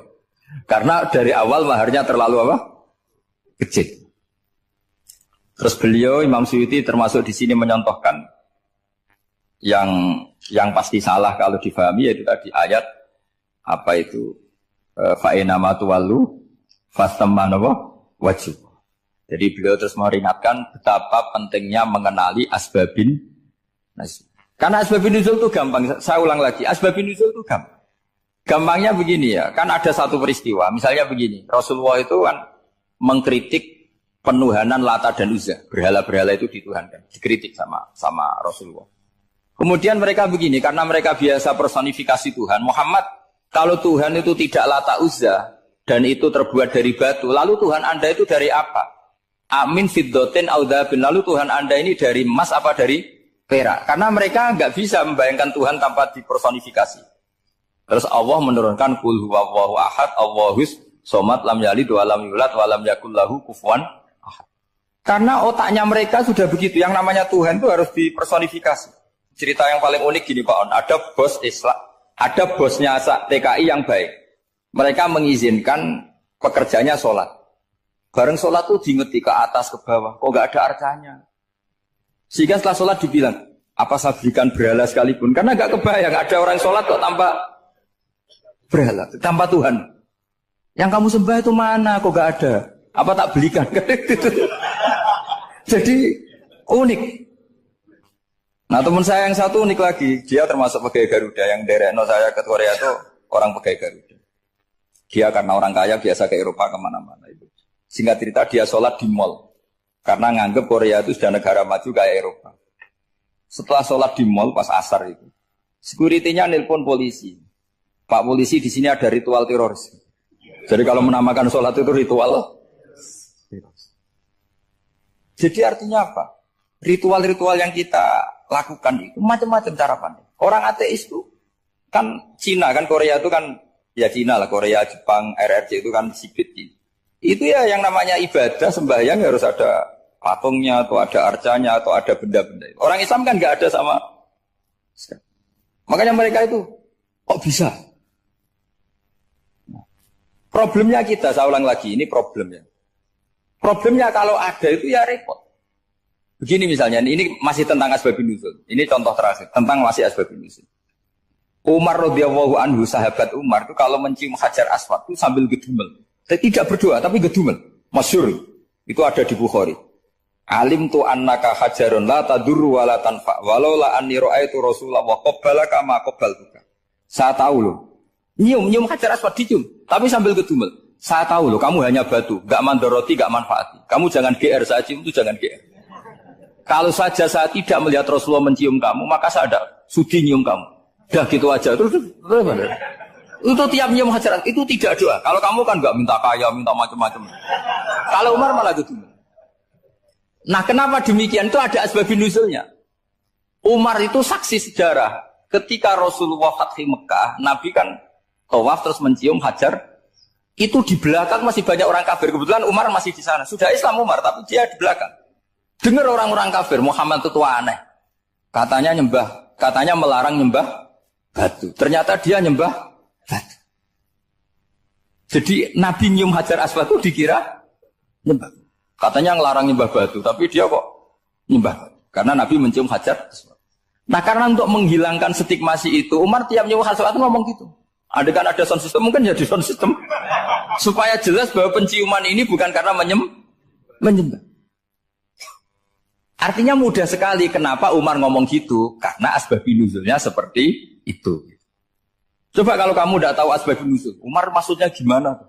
Gak doa, gak apa, kok malah ngomong gitu kan. Tapi kalau kamu tahu asbabun nuzul Umar itu yang mendengar komentar orang sama ketika kita tawaf itu kan 3 pertama kan kita lari-lari kecil. Itu ceritanya juga gitu. Rasulullah itu hidup di Medina, terus diterkenalkan miskin. Medina itu kota wabak, kota penyakit, endemik. Dulu Medina, Yasrib itu kota endemik. Sehingga kata orang kafir-kafir Mekah, yaji ulihadal bait kaumun qad wahanat huma Yasrib. Nanti akan datang satu komunitas kaum yang sudah lemas karena kena penyakit TBC dari Yasrib. Nabi dengar itu, makanya terus bilang ke para sahabat, tunjukkan kalau kamu kuat dengan cara lari 3. Terus pakai pakaian yang kelihatan maco, yaitu yang dipakai lelaki-lelaki. Bahunya dikelihatan. Nah, setelah Rasulullah wafat, Umar menggantikan beliau setelah Abu Bakar.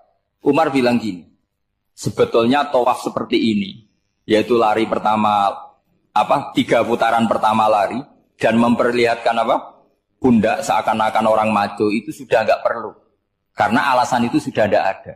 Tapi ini tinggalan Rasulullah, maka jangan rubah ya tetap seperti ini. Akhirnya meskipun sudah tidak ada alasan tadi menjawab stigmasi orang kafir, tetap tawaf seperti itu. Jadi memang agama itu unik. Kadang kita harus tahu alasannya, tapi alasan itu kalau menjadi mahatul hukmi, pijakan hukum sah. Misalnya kamu terus bilang gini, ya berarti tawaf sekarang bebas, gak perlu seperti itu. Kan alasan itu sudah ada. Nah di sini pentingnya riwayat. Riwayat itu begini, logikanya sudah nggak ada, tapi kaifiah itu, cara itu masih kita terus. Dan itu memang, saya ulang lagi, harus tahu asbabun nuzul. Saya beri contoh ya misalnya, wa idza darabtum fil ardi falaysa 'alaikum junahun an taqsuru minas shalah. Terus ayatnya di mana? In khiftum ayyaftinakumul ladzina kafaru. Jika kamu pergi dalam keadaan takut ditangkap orang kafir atau takut diculik orang kafir, maka kamu boleh mengqasar salat. Itu jelas ada ayat in khiftum ayyaftinakumul ladzina kafaru. Jika kamu takut diculik orang kafir. Sehingga ketika Ba'da Fathi Mekah, setelah Mekah dikuasai Islam, Umar tanya, "Ya Rasulullah, kenapa engkau masih salat qasar? Bukankah kita sudah aman?" Waqad qala ta'ala in khiftum ayyaftinakumul ladzina kafaru, Allah ngendikan boleh mengqasar itu kalau dalam kondisi takut. Waqad kunna fi amrin, sekarang kita sudah aman. Jawabannya Rasulullah itu unik. Ya Umar hadihi sodakotun, fakbalu sodakot. Ini sodakohnya Allah, bonus, sudah terima aja, gak usah catatan-catatan gitu. Sehingga era Umar, ya ada lagi yang tanya Umar begitu. Kata Umar, sa'altu dzalika Rasulullah sallallahu alaihi wasallam faqala hadihi sodakot wa fakbalu sodakot. Sudah ini bonus dari Allah, terima saja. Ini kan unik. Padahal kalau secara disiplin ilmu kan begini. Kamu boleh mengqashar sholat kalau dalam bepergian dan dalam keadaan takut. Logika hukumnya kalau tidak takut, tidak usah. Sama seperti begini. Kamu kalau pergi jauh seperti saya Pak On, itu ngosor sholat apa enggak ngosor kan? Alasannya kalau kosor itu, kalau pergi itu masyakot, repot. Sekarang pergi kita pakai Alphard, pakai Innova. Bawa uang, disupirin, itu masyakot enggak? Enggak kan? Tetap boleh jamaah enggak? Boleh. Sebenarnya kamu jamaah itu karena pengetahuan hukum apa karena enak jamaah? Kalau alasannya masyakot, kan sekarang sudah ada. Enggak repot. Ya sudah pakai hadis tadi, ini hadiah, terima saja. Jadi makanya agama itu riwayat. Tapi ada saja ulama yang agak balik loh. Agak balik loh gini, banyak juga ulama misalnya duwe gawe, ibunya sakit terus ribet jamak sholat. Kenapa? Ribet ngurumat ibu. Makanya ada saja kiai yang duwe gawe mantu itu terus jamak sholat, tapi jangan ikuti. Tapi ada saja karena alasannya jamak itu karena apa? Repot. Ya ada saja, tapi ya jangan ditiru. Cuma saya ini cerita analisis hukum itu memang agak-agak unik. Jadi tadi kadang Nabi itu ditanya, ya Rasulullah kita dulu boleh jamak qashar ini kan karena in khiftum ayyabtinakumul ladzina kafaru, takut diancam orang kafir. Sekarang aman, kenapa tetap jamak? Jawabannya Nabi, ini hadiah, terima saja. Ya ada sahabat yang bantah, kenapa Nabi? Allah itu zat yang baik, kalau sudah ngaji bonus nggak pernah ditarik lagi. Makanya Nabi kalau berdoa itu unik. Ya, siapa yang disiksa di dunia karena dosanya, fawahu akramu min ayyus sanniya uqubatahu fil akhir. Kalau ada orang salah kok di dunia sudah dikasih sanksi, Allah itu lebih mulia untuk mengulang nanti di akhirat. Akram itu Allah terlalu mulia, maksudnya orang kepikiran wis males ya selesai, tidak akan di. Kalau sampean kan enggak, masih ingin lagi. Jadi itu cara berpikir nubuah. Jadi berpikir nubuah itu beda. Ada orang pas sujud diinjek sama orang fasik, diinjek. Kemudian si yang sujud tadi, wawah la yaghfiru wallahu laka, demi Allah tidak akan ngampuni kamu. Itu langsung Allah memberi wahyu sama Nabi di zaman itu. Bilangin yang sedang sujud itu, dia harus minta maaf sama saya, kata Allah. Mangdalladzi yata'alla ala fulan, dia bersumpah bahwa Allah tidak akan memaafkan orang, itu harus diralat. Nabinya iskal, kenapa ya Allah? Yang Tuhan itu saya ini punya sifat dua, bisa menyiksa dan bisa memaafkan. Kenapa dia milih sifat saya satu tidak memaafkan? Akhirnya apa? Orang yang nginjek tadi sama Allah dikasih tobat dan jadi orang soleh. Jadi itu makanya kamu nggak boleh jadi orang ekstrim nyifati Allahnya satu. Nggak boleh, Allah tetap bisa yaghfiru liman yasha wa yu'adzibu man yasha. Sifatnya Allah dua ya tetap dua, nggak boleh kamu pilih satu. Misalnya kamu kan biasanya gini, yang ghafur untuk kamu, yang sadidul uqab untuk orang lain. Mesti kelakuannya sama kan begitu. Nggak boleh seperti itu. Rasulullah kayak apa bencinya sama Wahsy? Karena Wahsy itu qatilu Hamzah. Yang membunuh Sayyid Hamzah siapa? Itu bencinya bukan main Rasulullah. Sampai maksud-maksud Wahsy. Tapi sama Allah malah diturunkan ayat laisa laka minal amri syai'un aw yatuba alaihim aw yu'adzib. Muhammad, meskipun kamu kekasih saya itu tidak wilayah kamu, maafkan atau enggak, terserah saya, kata Allah. Ternyata betul, malah Wahsy dikasih tobat. Nah sekarang enggak, orang itu nyifati Allah sama orang lain sadidul iqab, kalau sama dirinya enggak boleh seperti itu. Allah ya sifatnya tetap. Jadi boleh kamu misalnya berdoa, ya Allah mbak yang cantik itu semoga dapat jadi istri saya. Mbaknya juga boleh berdoa, ya Allah naudzubillah min dzalik. Jadi ini adu kekuatan, nanti terserah, nanti Allah pihak yang mana? Kayaknya pihak yang perempuan. Karena kasihan kan kalau cantik dapat orang apa? Saya tuh andaikan boleh fatwa fikih, yang saya haramkan tuh orang jelek dapat orang jelek. Karena kasihan anak-anaknya, tahu-tahu jelek banget. Jadi kan kasihan itu. Jadi dalam Islam itu seperti itu. Jadi apapun benci kita sama musuh kita, Allah bisa saja memperlakukan musuh kita secara baik. Karena Allah itu yaghfir. Tetapi kita harus sifati Allah yaghfiru liman yasha wa yu'adzibu. Jangan karena kita benci seseorang seakan-akan Allah sama dia pasti menyek. Itu yang dicontohkan Allah kepada Rasulnya, itu beliau tidak cocok sama Wahsy, malah Wahsy dikasih petunjuk. Makanya terus ada ayat apa laisa laka minal amri syai'un aw yatuba alaihim aw yu'adzib. Muhammad, tidak wilayah kamu Saya menentukan mengadab atau mengam. Makanya rata-rata kiai ulama itu halim. Orang halim itu rileks. Layinal janib, tidak gampang menvonis orang lain. Biar Allah tetap dengan sifatnya yaf'alu ma biasa, bahwa Allah bisa melakukan apa saja. Soal kamu benci sama seorang, benci saja atas nama kamu. Jangan nyatut-nyatut Allah. Misalnya kamu cinta seseorang, wah ini yang calon presiden ini harus jadi presiden. Ternyata Allah menghendaki jadi menteri, mau apa? Ya Allah yaf'alu ma biasa, mau apa coba? Yang kiai atau Pak On, GPAI, pantasnya kan menteri agama itu Pak On.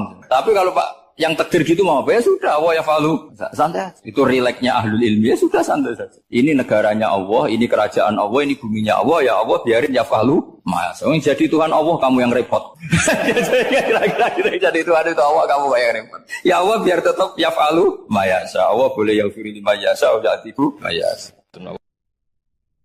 Alhamdulillah utawi sakabehane puji kulillahi kagungane Allah ala silatihi ing atase peparing Allah. Jadi sing pertama maca silah napa? Ala silatihi ing atase peparing Allah. Mulane darani silaturahim penyambung rahim. Manan nyambung rahim iku nek iso yo ngekeki.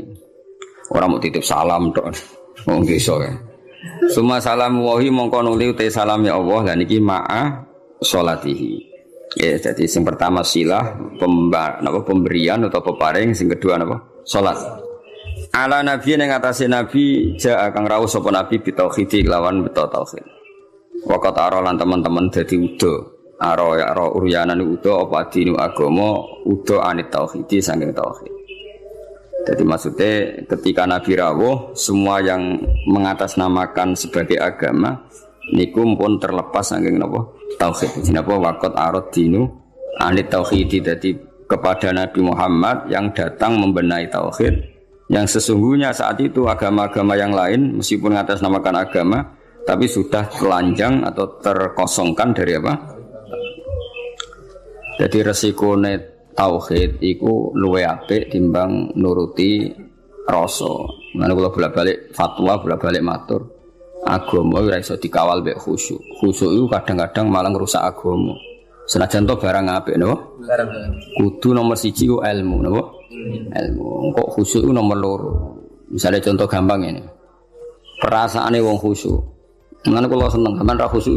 Senajan to aku yo ngerti ra krana ilmu, pokoke seneng. Mesti watak no. Watak ya turunan macam-macam. Agama nak digawa wong khusyuk, iku mesti perasaane ngene. Nak apik iku minallah, nak elek iku minasyaiton. Ya tak baleni ya, nak apik iku minallah, nak elek iku minasyaiton. Karena gak siap, saya ulang lagi ya, gak siap menisbatkan elek pada Allah. Tapi teori wong khusyuk ngene iki ku lali, berarti hunaka di sana agamanya Allah ini di alam raya ini ana saltonah, ana kekuasaan di luar Allah iku ora mikir. Mulane perdebatan Imam Sanusi mewakili ahli sunnah mbek Mu'tazilah ngono. Dari Imam Sanusi kita yakin kan masyhur kan iman rukun ke-6 apa khairihi wa syarrihi. Iku hebatnya Islam. Islam iku agama sing paling ngidolakno Allah, paling mentauhidkan Allah, paling mentakbirkan Allah, paling memuji Allah. Tapi wasemono rukun iman iku khairihi wa syarrihi min Allah. Kowe gelem ra gelem raimu elek ya kersane Allah. Kowe goblok ra apal-apal ya kersane Allah. Mulane kiai iku ora iso tegas wong kersane Allah. Mulane kiai kowe aku beja-bejane wong mergo kiai ini ahli apa? Tauhid. Ora wong goblok ya tenang. Ora santri ra jelas ya tenang. Dalil apa khairihi? Itu nak pondok unggulan apa? Oh ribet ana santri goblok ribet. Kurang ngaji kok. Kakean manajemen apa? Benar aku iman tenan ya khairihi. Nah ketika Mu'tazilah mengatakan bagaimana mungkin Allah menghendaki syarr. Inna Allah ta'ala naha anis syarri kaifa arada. Mu'tazilah masuk akal. Bagaimana mungkin Allah melarang keburukan kemudian dia menghendaki. Apa? Kaifa arada syarra wa huwa nahahu. Bagaimana dia menghendaki keburukan sementara Allah melarang itu. Orang Mu'tazilah agak masuk akal. Akhirnya Imam Sanusi ngendikan berarti waqa'a fi mulkihi ma la yuridu. Apa? Waqa'a fi mulkihi ma la yuridu. Berarti Allah sing jarene pangeran mimpin alam raya ini sering terjadi sesuatu di luar kendalinya. Dewa terus gak tauhid, toh? Lah iya nak goblokmu, kelirumu iku kok setan. Berarti banyak kejadian di alam raya ini yang Allah tidak bisa mengendalikan. Wa qa'a fi mulkihi ma la yuridu. Jadi kira-kira Allah dilapuri Gusti Hollywood kok akeh maksiat, Bali akeh maksiat. Aku dhewe berkutik sakjane ora karep ngono, iku setan iku. Lah aku pengen lawan, gak iso, kan ribet. Senajan to sesuai nurani karepe wong Islam yumni khairihi minallah, syarrihi minasyaiton. Tapi risikonya nanti berarti Allah gak berkutik di depan setan. Semuanya cocok-cocok kowe kudu iman khairihi wa syarrihi minallah. Nah, soal engko nak ilmu wis bener, saya ulang lagi. Soal engko nak ilmu wis bener khairihi wa syarrihi minallah, kowe oleh bi hukmil adab. Ya saya ulang lagi bi hukmil adab, ora bi hukmil hak, bi hukmil adab. Bedarani khairihi minallah, syarrihi dinisbatno ning setan. Tapi kowe ngomong ngono bakdo benere tauhid. Ya, sausé bener tauhid. Ya. Tak paham ya. Jadi kowe kudu yakin khairihi wa syarrihi minallah. Senajan to sausé iku ana hukum adab. Kenapa kang rapal-apal? Mari aku ora sregep. Kadang-kadang kenapa rapal-apal? Seturunan. Pokoke kapan-kapan ngomong ngono gak apa-apa. Senajan to ning atimu wis ditulis ning kodok. Paham ya? Khairihi wa syarrihi minallah. Ya eling-eling. Jadi umpama agama dikawal mek khusyuk mesti darani khairihi minallah syarrihi minasyaiton. Resikone tadi waqa'a fi mulkihi ma la yuridu. Jadi gampangane pangeran ning gone Mekah sapa Allah, ning gone Madinah Allah, ning Hollywood ora Allah wong gak di kekuasaan ning kono. Kan ngeri. Ada kerajaannya Allah kemudian penguasanya setan dan yang menentukan perilakunya setan. Lha iku ra tauhid. Ngomong ngono iku jenenge gak iku mirip faham-faham Persia ya ana Tuhan Yazdan, Tuhan apa Ahroman, ada Tuhan gelap, ada Tuhan sinar. Nah itu akhirnya jadi sanawiyah, orang berfaham dua mirip filsafat Yunani dhisik, ada Tuhan apa nur, ada Tuhan kegelap. Nah agama enggak mau seperti itu, agama kudu tauhid khairihi wasyarrihi. Ya, jadi mulane aku ora iso tegas mbek kowe mesum paulet wis ora iso tegas. Kene tauhide wis bener kok. Khairihi syarrihi minallah. Kowe kerinter ya kersane Allah, giyoblok ya kersane Allah. Paham ya? Senajan to kok ibu-ibu rontok sosiologi, rontok iso ngamati. Kenapa goblok kok? Mari aku rasa sekep. Kenapa gak lanya? Jarang deres. Kadang-kadang ngomong kenapa turunan, kadang-kadang kurang wesel. Pokoknya gak apa-apa lah. Tapi kok kabeh hukumil adab, wah. Tetap hakikate iku khairihi wa syarrihi minallah. Paham ya? Jadi wong iku ora oleh ngawal Islam mbek khusyuk. Agama iki tau ana prahara mergo paham-paham khusyuk. Ane khusyuk iku sausé ilmu. Kaya apa rusaya agama iki tau dipimpin khawarit angger wong salah kafir, wong salah. Apa kiai khusyuk ora iso ngaji itu mesti rusak. Santri wajib galail, wajib tiru akad kuwabe, guyub banter keliru rokokan, keliru angop, keliru kuwabe, keliru. Iya. Itu nak cara ilmu masalah. Senajan to cara adab bener, ngelatih santri dalail bener cara adab. Cara ilmu salah, ijabu malam yajib kriminal, wajibno barang ra wajib ning kena ngaji sulam taufik. Termasuk dosa gede. Ijabu malam yajib, wajibno barang sing ora wajib. Lah aku nuruti kepengen nang sampean salat qobliyah badiah. Bareng ra tak wajib terus blas. Wah celaka tenan wis. Celaka tenan iki. Tapi tak wajib aku mesti disemprit sampai Habib Abdul bin Husain bin Thohir sing aran Sulam Taufik termasuk kriminal lho ning bab ilmu. Ijabu malam yajib wajibno barang sing ora wajib. Anu rata-rata pondok fikih wis jarang salat qobliyah badiah. Kang kok biasa bahaya kang iku ijabu mah wajib lo barang yo repot maksudnya tetep ra wajib tapi nek iso lakoni terus tapi kesuwen berilmu ajane aku ngerti kira salat qobliyah ora krana ilmu cuma ana dukungane mau mergo apa ora oleh ijabu mah lam yajib. Lha iki ora usah nentang dalail ya apik tapi sekali muni wajib kudu mbok lawan no lawan. Jadi itu resikonya Islam dikawal khusyuk. Ya Allah Islam itu tahu tragedi ono khawarit napa? Kanjeng Nabi ku qiyamul lail lamun patang dino dari ku mboten.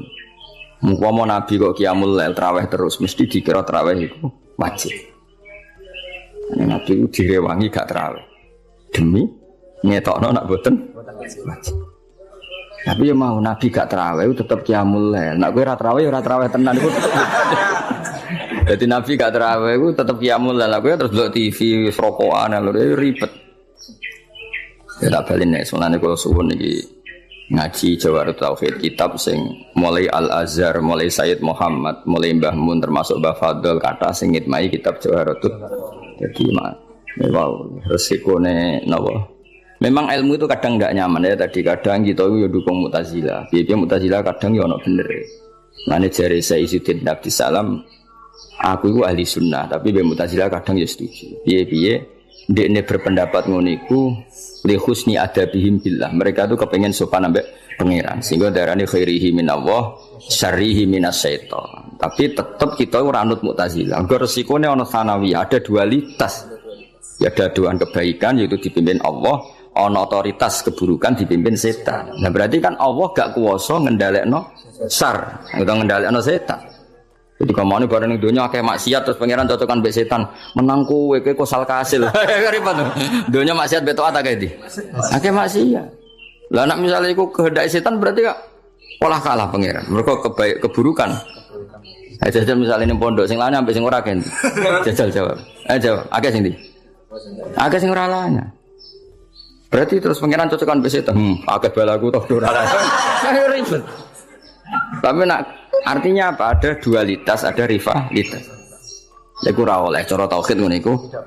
Nah, nek kanjeng Nabi ngendika ya pokoke khairihi wa syarrihi niku aneh Islam. Jadi Islam iku nglarang syar, ya. Islam itu nglarang syar, nglarang keburukan tapi nak cara iman kon muni khairihi wa syarrihi minallah. Mulane agama iku ono aneh. Lah dhewe bangun agama yo ono aneh. Lah ora aneh piye?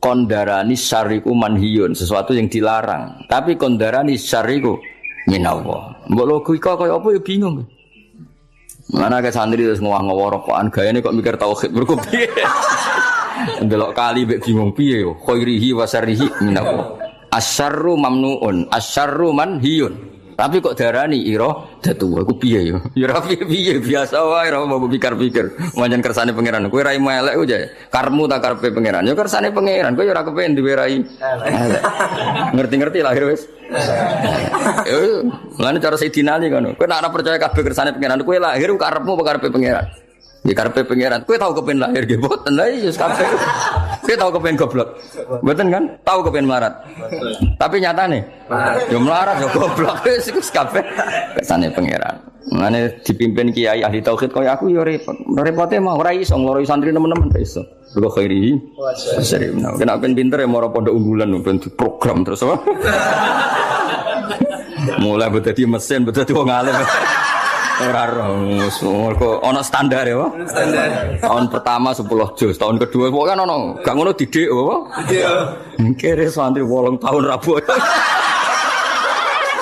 ribet iku wis makom tauhid to makom tauhid iku khairihi wa syarrihi minallah iki kok kula sewenang ana alumni lapor pegatan ya sewante mbah alumni ning jenengan sak teng Korea kerja ya sewante krungu pegatan yo sewante kuwabe khairihi minallah ada eling-eling yo agama iku nganggo ilmu cocok ra cocok termasuk wau wong iman kok khairihi wa syarrihi minallah la iman ngene iku mok nggo penguatan tauhid na Allahu muridul khairi was syarri tapi ning bab adab napa ning bab adab tata krama kita darani khairihi minallah syarrihi minasyaiton tapi tetep mbok arani bab adab. Nak mbok arani hakikat berarti setan duwe kekuasaan sing ngalahno kekuasaane Allah. Buktine maksiat luwe akeh timbang taat. Berarti setan nak ndek karep kasil terus Allah rapati. Kasil cara tauhid masalah besar. Paham ya? Tapi cara adab terus kowe muni kenapa kang goblok? Biasa sesuai rencana Allah. Yo repot. Yo repot tak cara. Oh repot. Tapi suatu saat iman ini penting. Suatu saat kayak di bojo diusir, urip pemloro, kudu ridho kan kabeh kersane Allah. Jadi wis ngono. Ya dadi eling-eling ya. Dadi termasuk sing dilawan Islam niku Nabi riyen bersinggungan mbek wong Persia no. Wong Persia niku cara berpikir sanawiyah lan jarene agama Masnawi. Masnawi ana rivalitas keduaan ya ana Tuhan nur, ana Tuhan kegelapan. Akhirnya ya ora tauhid wong loro napa? Loro. Eling-eling mlane agama iku ora iso mbok kawal mbek khusyuk. Kudu mbok kawal ambek ilmu. Mlane fa'lam annahu la ilaha illallah. Allah ora nyaratno kowe nek nglafadzno la ilaha kudu khusyuk ora ono ning Quran, tapi kudu nganggo ilmu. Ora iso kang nglafadzno la ilaha illallah syarat sah kudu khusyuk ora iso terus merem-merem wis ora iso. Iku ora ukuran. Sing diwo Quran nglafadzno kalimat tauhid sah nganggo ilmu. Mulane redaksine fa'lam annahu la ilaha. Ora ono ning Quran fakhsha kowe kudu khusyuk nang nglafadzno ora iso. Lah soal kok ana guru-guru tarekah sing nang nglafadzno kudu ngene ya ku ilmu tarekah tapi tetap tidak makili ilmu. Itu makili adab napa? Makili adab. Sale wong kudu sila madhep mula terus nang nglafadzno ngene. Gedheke ngene iku urusane wong tarekah tapi tetap iku ilmu adab, tidak ilmu tauhid. Ilmu tauhid sebenarnya kok kowe. La ilaha illallah diwangen-angen gayane kok paham wae. Niku jenenge tauhid to. Jenenge tauhid. Eling-eling ya. Dadi tetap kita yakin apa ma asaba musibatin fil ardi wala fi anfusikum illa fi kitabim min qabli an nabra'ah. Ya ora ana musibah sing menimpa kamu apa ma asaba musibatin fil ardi wala fi anfusikum illa fi kitabim min qabli an nabra'aha inna dzalika 'ala Allahi yasir. Dan Allah piyambak atas nama ilmu yang ngendikan terang-terangan ya di mayasa wa bil mayasa. Niku pangeran ya unik. Pangeran itu terang-terangan, udah rumang samu piye no aku. Kadang ngendikan terang-terangan. Aku itu ya di mayasa wa bil mayasa. Aku yo ngekeki hidayat sing tak kersakno, ngekeki sesat sing tak kersakno. Niku berarti Allah ketika ngendikan konteks tauhid. Tapi tentu kita dididik ada ma'asobaka min hasanatin famin Allah wa ma'asobaka min sayyatin famin nafsi. Tapi Allah ketika ngendikan tauhid kul kullum min indillah. Jadi lha iku ana dawuh tauhid, ana dawuh adab. Ya, ana dawuh tauhid. Lah kowe masalah goblokmu yang ngono kadang bertauhid khairihi wa syarrihi min Allah, kadang yang nganggo adab. Kenapa kang goblok? Mari aku jarang mutolaah, ngono gayane soe nganggo adab. Paham kita ini nganggo adab keselan yo kabeh kersane pengiran. Oh repot to kabeh kersane pengiran. Nah aku pinter, berarti ra sesuai catatan Imam Mahfud. Wis ditulis Imam Mahfud goblok aku pinter. Enggak dadi kowe oleh dipilihan loro apa? Tauhid sampai adab. Mana tauhid terus kesel yo nganggo adab, nah adab kesel yo. Tauhid. Milah iki. Ya semua kok delok-delok apa? Ya jelas eling-eling iki pentingnya ngaji tauhid. Dadi agama dawuh Mbah Mun, dawuh guru-guru kabeh kok ana aneh. Iku mau agama ana paradok, macam bada adin napa wariban agama ana aneh iku. Wong agama iku anti keburukan. Saya ulang lagi, agama itu anti keburukan, anti maksiat. Tapi kon ngiyakini khairihi wa syarrihi minallah. Tapi tetap kondarani syarr iku manhiyun, sesuatu yang dilarang. Ora usah takok, ya ngono wae. Yo bingung nang sithik-sithik ora apa-apa, wis pancen. Tetep luwih bingung gak di dhuwit, paham. Gaya tok wong muni bingung, aku mikir tok itu bingung, ora tok akalku. Gaya tok terus kei dhuwit 1 juta ilang bingung. Ngomong sing muni bingung mikir tauhid ya, terus kei dhuwit 1 juta, ilang bingungnya tetep bingung. Hilang. Kecuali nak ngene bareng kei dhuwit 1 juta, saku kei dhuwit lah gak nikmat angger jawaban tauhid urung apa? Terjawab wis bak dhuwit iku. Nak ngono ya hebat. Ana sing ngono. Oh, tak angkat dadi wali saiki ana. Ayo tak angkat dadi wali saiki. Wis tak peksa wis ra ditampa lah peksa nak pancen itu. Bocah-bocah aku bingung mikir tauhid. Jarene ngene. Terus kayak dhuwit 200.000 wis ra usah akeh sak juta. Bingunge ilang to. Ilang to. Ilang. Wah, suruh ngopi rokokan silang bingung. Bareng takok itu wah urusane pangeran santai. Bareng duwe entek bingunge kumat. Gayane masalah tahu. Asline ya ora. Nah sak kula mun ngoten, kula di dhuwit katalan namun mikir tauhid nggih nangis tenan. Kula nganti saiki dhuwit kula nggih kathah. Nek mikir pangeran nangis tenan. Kowe gak iso yakin ra iso. Mesti angger bingung ya plus kere mah ngono. Wis ra dadi wali, ra bakal dadi wali. Ya ala nabiyyin ja'a bit tauhidi wa qad arad dinu anit tauhidi. Terus niki kula kepengin khatam tapi mboten kula sedanten sarai kula waca mengki sing penting-penting mawon. Di tulisannya Nadoman ada yang beberapa harus dibenahi. Kados wau fak napa wa wajibun taqlidu habrin minhum. Nah itu mriki tulisane khairin. Mestinya itu habrin. Mergo yang dimaksud orang pinter napa? Tapi teng mriki ditulis apa? Khairin. Sebenarnya itu apa? Habrin napa? Jadi kalau maca ndak semuanya pakai syarat. Fa arsada mongko nunjukna sapa nabi al khalqa ing makhluk li dinil hakim maring agama sing bener bisa fi iklan pedange nabi cara saiki kekuatan militer wa haji lil hakim lan oleh nunjukna nabi bil hakim maring kebenaran. Di nabi kadang membela tauhid kalau harus pakai pedang ya terpaksa pakai pedang. Kayak ketika tauhid pembawa tauhid mau dimusnahkan kayak di perang Badar mau ndak mau nabi bela ngangge apa? Pedang. Kan gak mungkin misalnya Abu Jahal go pedang terus saya tak ulang ngaji sik aja tukaran sik kan ora mungkin. Ngomong ngono gak kepengin debat, kepengin bacok-bacokan kok kowe gak. Sik to tak sosialisasi sik. Jangan pakai kekerasan dulu. Kamu tak sosialisasi tauhid. Ya ora iso, nak musuh yang nggo pedang ya kene kudu nganggo. Pedangannya di antara nabi bela tauhid kadang mau ndak mau harus perangi jenenge apa bisa fihi napa. Tapi kalau kondisi normal ya ngangge hujjah. Qul falillahil hujjatul baligh. Tadi bisa fihi wajihi bil haqqi.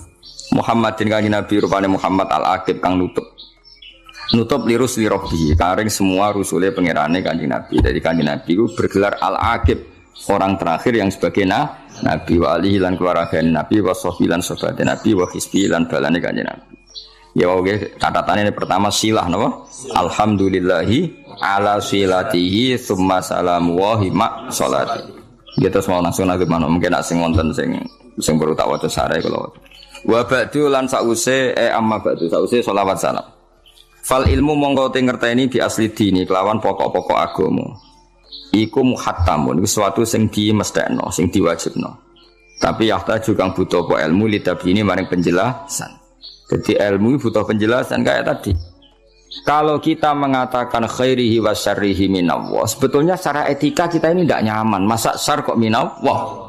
Tapi nak kue muni syar minas syaiton berarti waqa'a fi mulkihi ma la yuridu. Eling-eling dawuh Imam Sanusi apa waqa'a fi mulkihi ma la yuridu berarti di alam raya ini banyak kejadian di luar yang dikehendaki Allah. Misalnya ketemu pangeran Gusti kula kok goblok, aku ora roh. Sakjane rencanaku aku kowe tak gawe pinter tapi aku gak berkutik kan yo lucu pangeran kok kalah seperti itu kan. Mulane cocok ra cocok kowe kudu muni khairi wa syarri menawa. Itu cara takzim kita bahwa lahu maqalidus samawati wal ardi semua dalam kendali Allah. Meskipun cara hukum adab ini enggak nyaman. Napa? Enggak nyaman. Tapi secara ilmu harus seperti itu. Paham ya? Secara ilmu harus seperti itu khairihi wa syarri. Ora iso misale ke pesek metu pengen Gusti kula kok pesek. Lah sing gawe sapa no, Cung? Aku ora melok-melok lucu pangeran kok. Ya ora iso, tutu pangeran tetep ngene kan. Yo aku sing arep gawe pesek, ki apa?